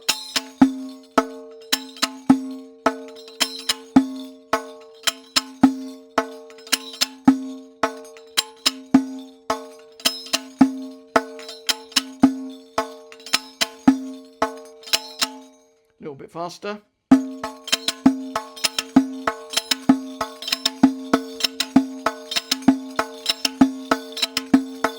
So spend some time, get comfortable with that, and then reverse it around. Tack, dum, left, tack, dum, left, tack, dum, left, tack, dum, left.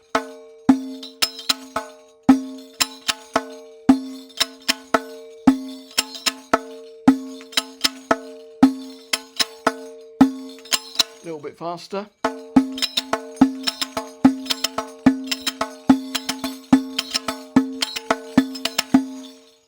Now we put those two together. Dum, tack, left, tack, dum, left, dum, tack, left, tack, dum, left, dum, tack, left, tack, dum, left, dum, tack, left, tack, dum, left.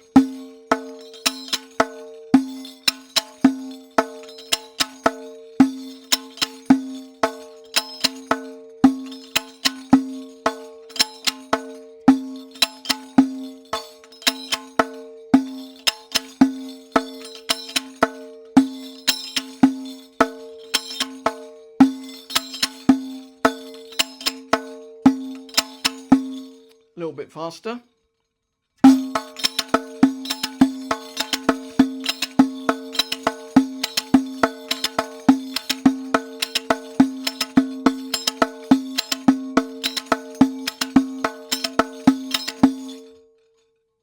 So now we can extend that into a 4/4 groove. Now this is really getting along the lines very closely with preparation, proper preparation for some traditional rhythms. If you do want to study this instrument traditionally, I would recommend you go to a traditional player and learn the intricacies of not just the drum, but the music, how the drum is played within the music. What we're having here with these lessons is the basic building blocks of technique and how to get an approach to striking the drum and playing the jingles and getting everything ergonomically correct. So now we just add a group of 4 on the end of that, and we have our 4/4 groove.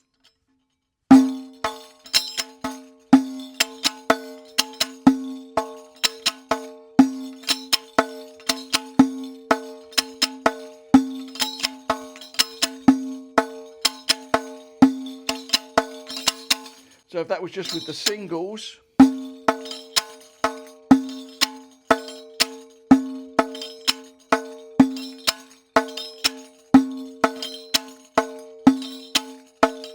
so we can see there are 3 individual jingle strokes with the left hand, all of which get multiplied into doubles.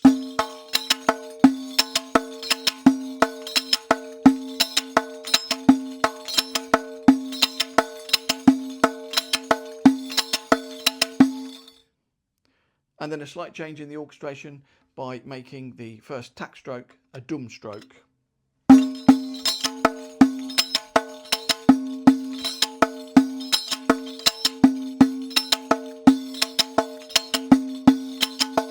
Or you can go back to the single.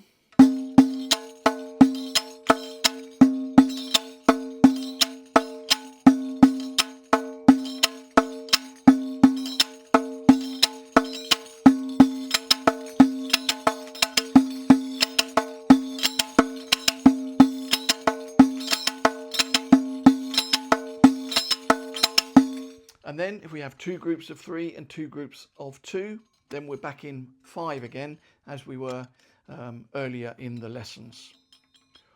1, 2, 3, 1, 2, 3, 1, 2, 1, 2, 1, 2, 3, 1, 2, 3, 1, 2, 1, 2, 1, 2, 3, 4, 5, 6, 7, 8, 9, 10. 1, 2, 3, 4, 5, 6, 7, 8, 9, 10. 1, 2, 3, 4, 5, 6, 7, 8, 9, 10. 1, 2, 3, 4, 5, 6, 7, 8, 9, 10.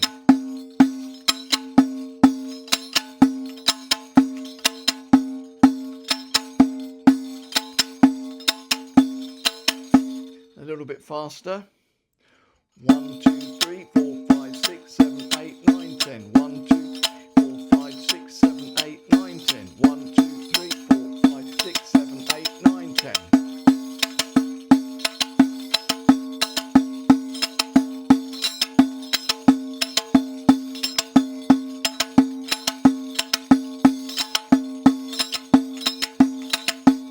And then we add a tack stroke at the end of that to give the 10 a little bit more shape and definition. 1, 2, 3, 4, 5, 6, 7, 8, 9, 10. 1, 2, 3, 4, 5, 6, 7, 8, 9, 10.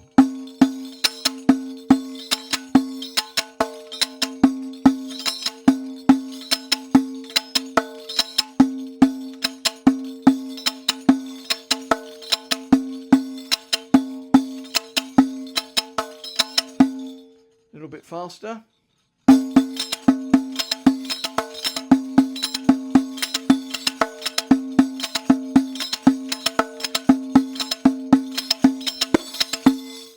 And then with some more tacks, replacing some of the dums.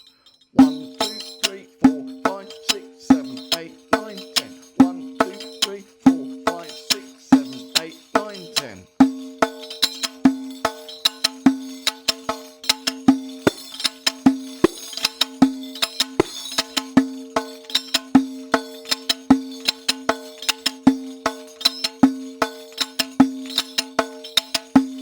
Again, a bit faster.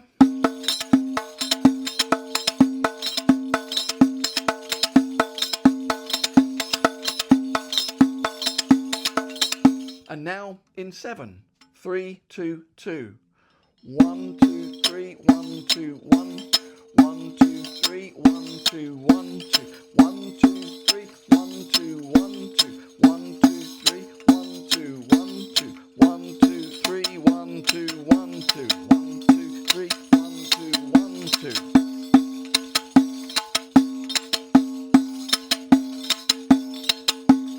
A little bit faster.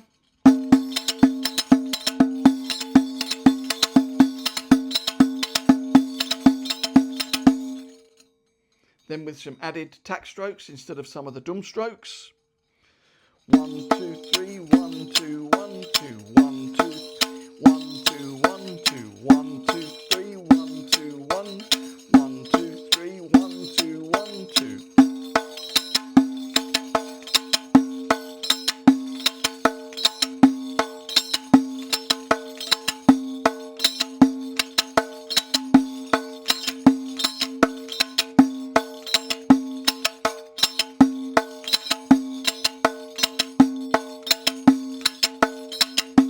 A little bit faster.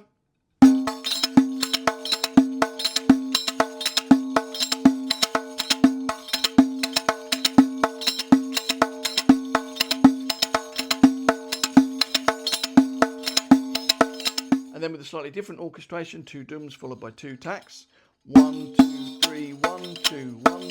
1, 2, 3, 1, 2, 1. 1, 2, 3, 1, 2, 1. 1, 2, 3, 1, 2, 1, 2.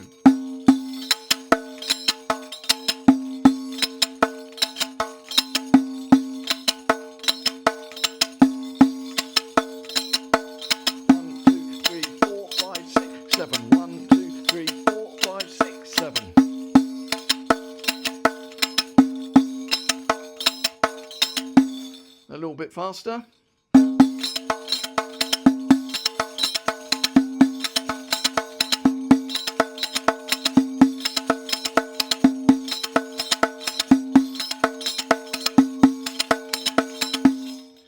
going to keep the jingles very sharp and staccato during all of this work. And finally, some grooves in 9. This will be 2, 2, 2, 3. 1, 2, 1, 2, 1, 2, 1, 2, 3. 1, 2, 3, 4, 5, 6, 7, 8, 9. 1, 3, 4, 5, 6, 7, 8, 9. 1, 2, 3, 5, 6, 7, 8, 9. 1, 2, 3, 4, 5, 6, 7, 8, 9. 1, 3, 4, 5, 6, 7, 8, 9.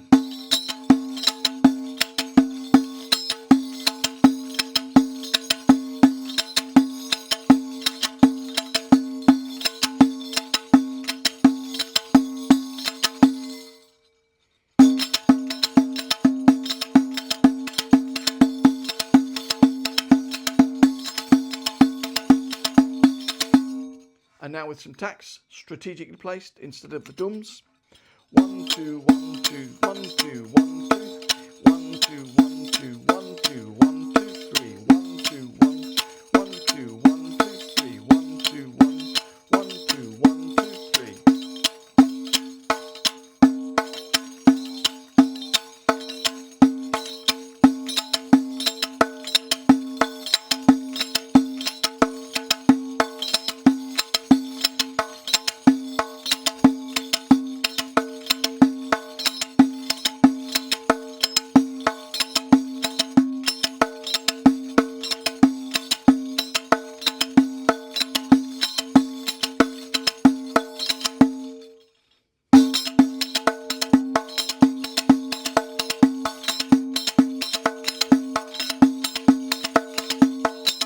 So that's it for this lesson.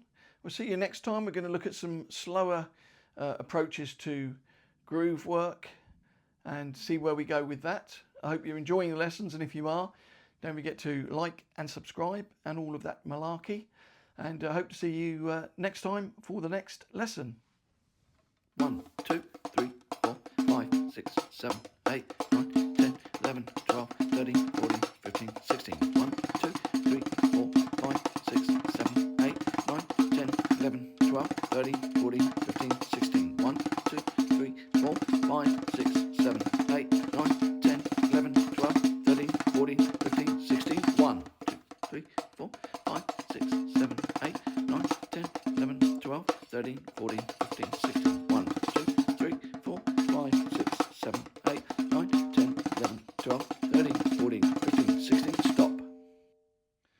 time we're going to look at some simple patterns on the zills, on the jingles, and build some slower tempo grooves from those smaller units. Let's start with a simple 4-beat pattern. We're only going to be using the jingles for now. 1, 2, 3, 4. 1, 2, 3, 4.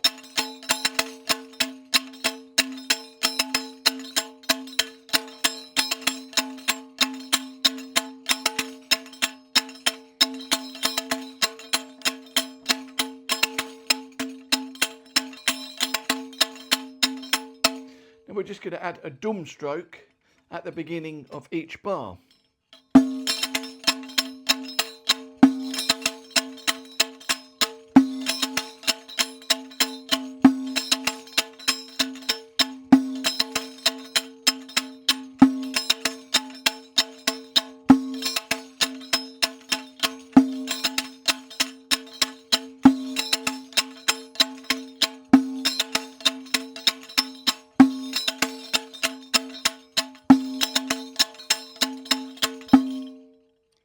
Now we'll do that over 2 bars.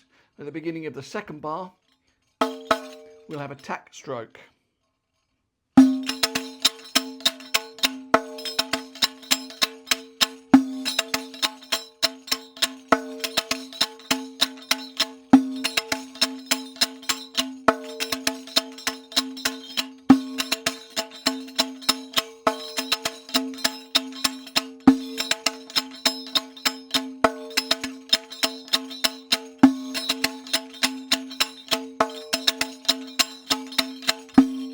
So now we'll shorten that into 3/4 or 6/8 notes in length. Just on the jingles first of all. 1, 2, 3, 1, 2, 3, 1, 2, 3.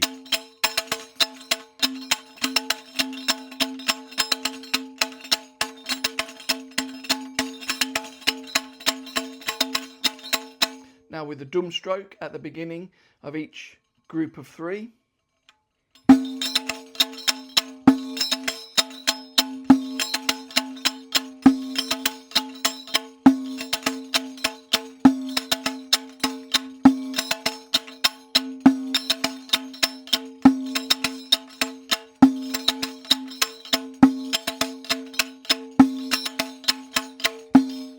Now alternating dum stroke and tack stroke.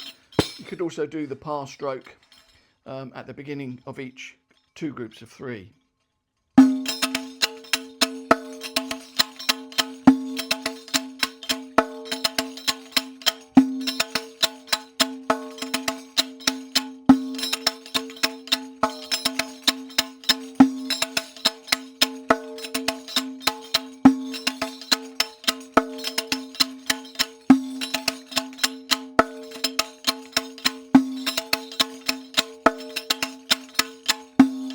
So now we'll have an extended version in 4/4 divided 6/6/4.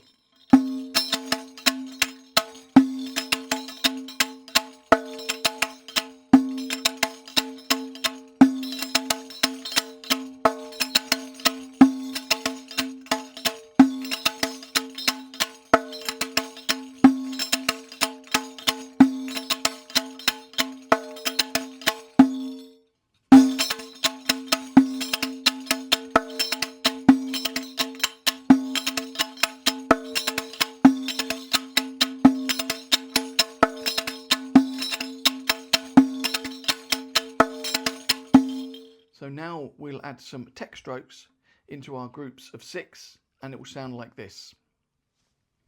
A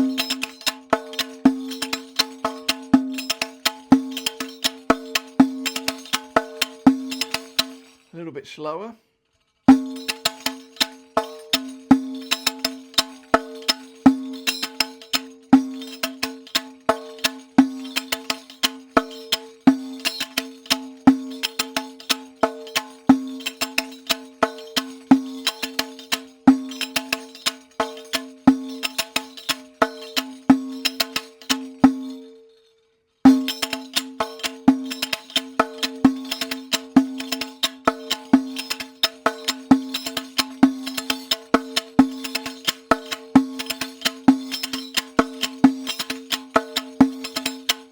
This approach to playing on the jingles in this way is very suited to slower tempos and also allows for the ornamentation to be input into the groove work. So we're going to come to that in a little while. First of all, let's just convert that into a different time signature. Let's convert that into 5/4.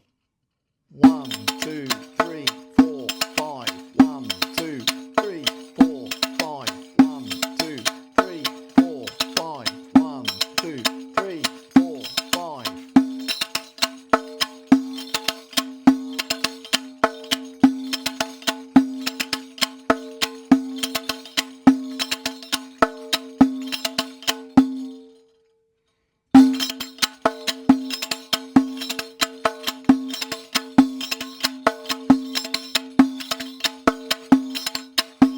This is also very much along the lines of a traditional rhythm called samai, which is a 10/8 rhythm divided 3-2-2-3. It's a very, very cool rhythm. I'll play it first of all and then explain what it is. But it's all just the building blocks that we've been looking at so far.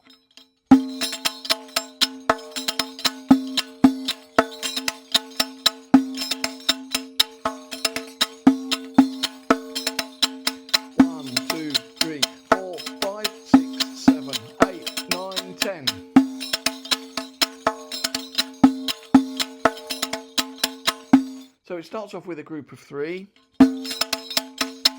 and then a group of 2, and then a group of 2, and then a group of 3, and all together 1, 2, 3, 4, 5. 1, 2, 3, 4, 5. 1, 2, 3, 4, 5. 1, 2, 3, 4, 5. 1, 2, 3, 4, 5.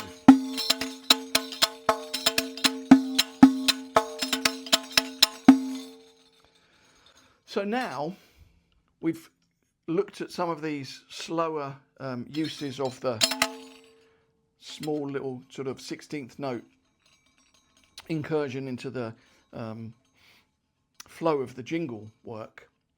We can start to look at changing all of those into ornamentation. So we're going to start by looking at the finger work, and basically the roll is ring finger, middle finger, first finger of the right hand, left, and then ending with the right after that. 1, 2, 3, 4, 5.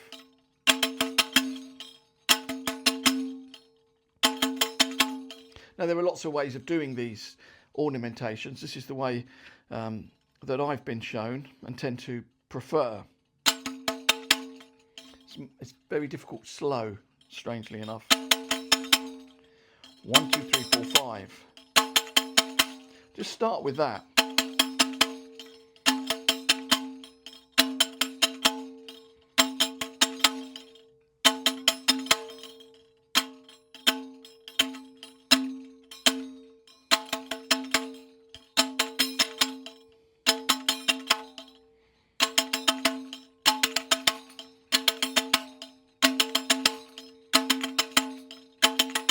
For some players, the fingers kind of glide off of the jingles in this way.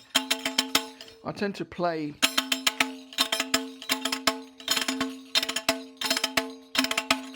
into the jingles a little bit rather than sliding off in almost like a flamenco sort of style. So if we look at the first example,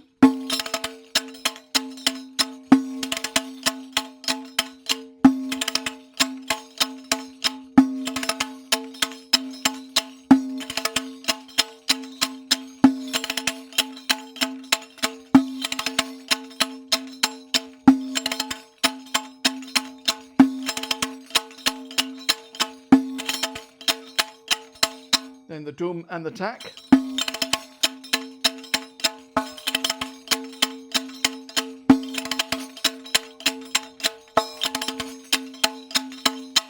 And this comes back to what I was saying earlier about the right, left. because you come back quickly for this.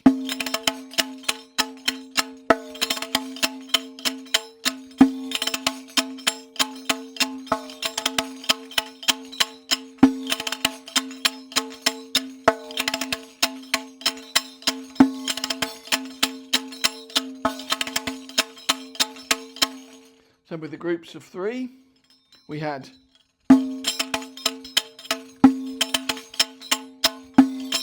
now we'll add the rough to that.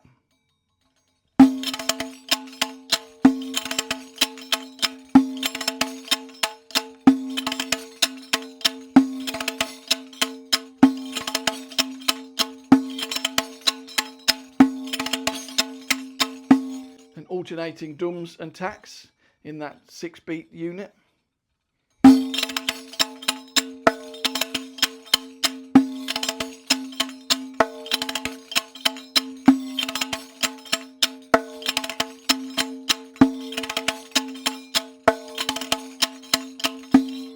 And then we get to work through all of the rhythms that we had in this episode, but with these roughs included. So for example, the next example, which was in 4/4,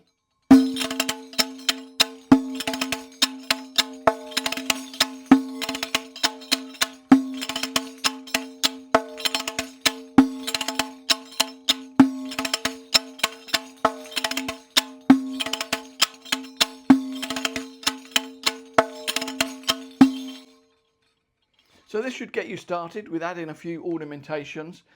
Wherever you have that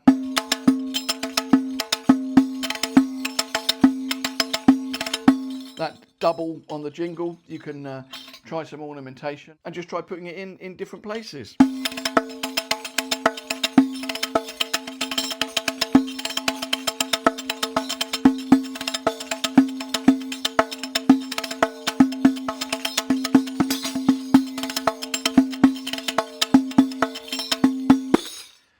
We're going to continue from where we left off. We were looking at ornaments on the jingles. Now, up to this point, the ornamentation has been ending with a jingle stroke, but what we're going to do is we're going to end the ornamentation now with a stroke on the drum, either a dum stroke or a track stroke. And we're going to go back to our much earlier example from a previous lesson, very simple.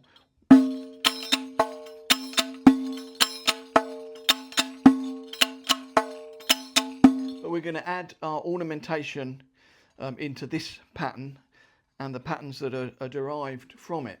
So in the space of we're going to have the ornamentation. This is trickier, slower than it is fast. So it's a matter of getting the knack of you know, how you get this roll with your fingers. But remember, it's ring finger, middle finger, first finger, left on the jingle, and we ended on the jingle before with the right hand, but here we're going to end on a dum stroke with the first finger, or tack stroke with the tip of the ring finger.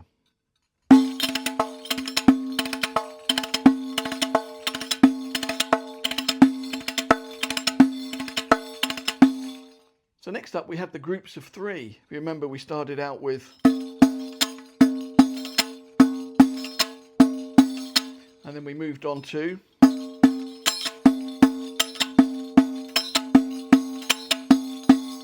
so now we'll add the ornamentation to that group of 3.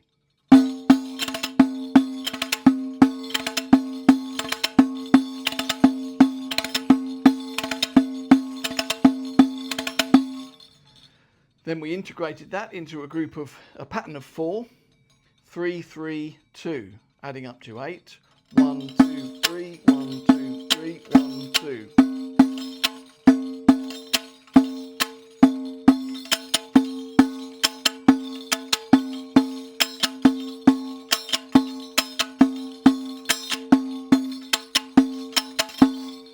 And now with the ornamentation.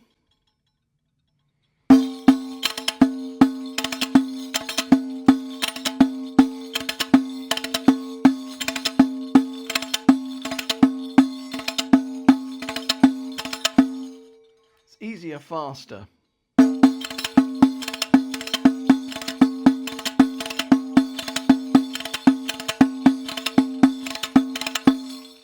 strangely. And then we had attack on the end of that group of 8.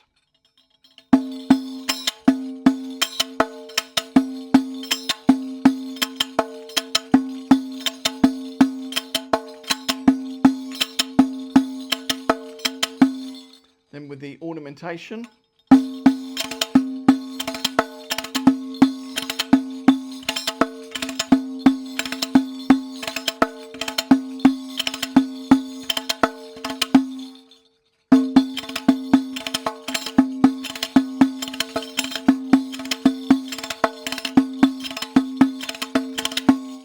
and then we had groups of 3 that utilises the dum and the tack stroke, along with a single stroke on the jingle.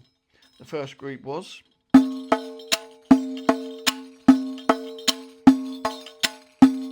which became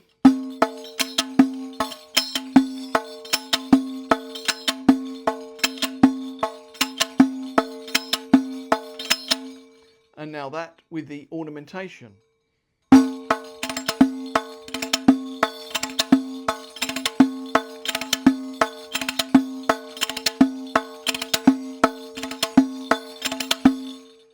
And then the reverse of that.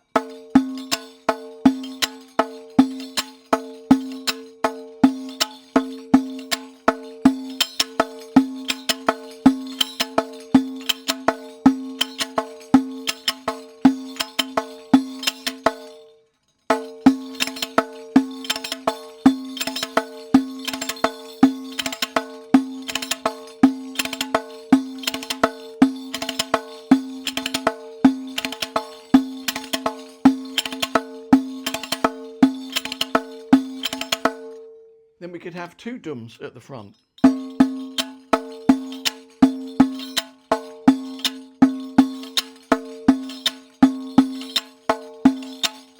Then with the doubles.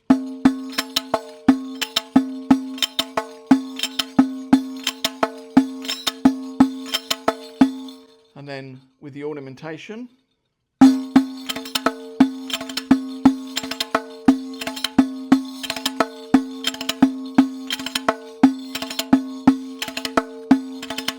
Then if we extend that with a group of 2,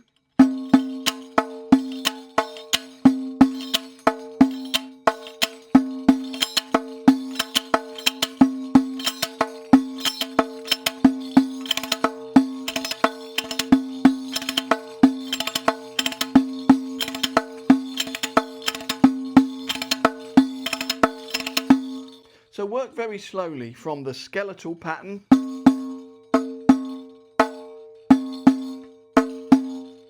to filling in the empty notes with the left hand,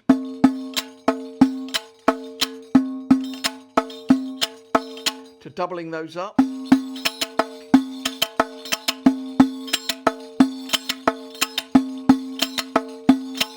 to adding the ornamentation and the ruffs.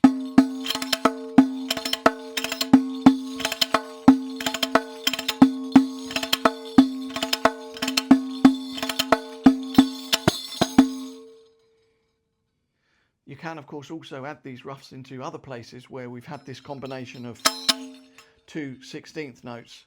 You can add that ornamentation into there. Of course, even in some of the rhythms that we did, the 10-4 rhythm that we did that was called Samai.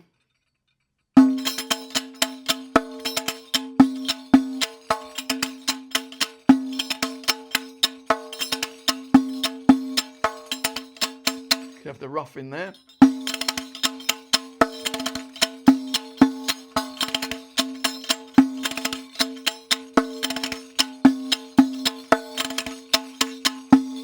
So there's lots you can do with this type of ornamentation. Now, if you want to learn this instrument traditionally, you're going to have to go to find a really good traditional teacher where you can learn the traditional rhythms. I've specifically tried to steer this towards building blocks of technique to enable the way that you play the drum, the way that you strike the drum, the combination of different units. It's how I learnt the instrument in the first place, and it's how I've been teaching it for many years with my students. It enables not only studying something traditionally, but you can also move move out and do a lot of contemporary rhythms and different rhythm work. You can build a lot of rhythms from, Bulgarian, Eastern European rhythms, Indian rhythms, South and North Indian rhythms. There's lots of things you can do with these building blocks. There's a lot more to the instrument, of course.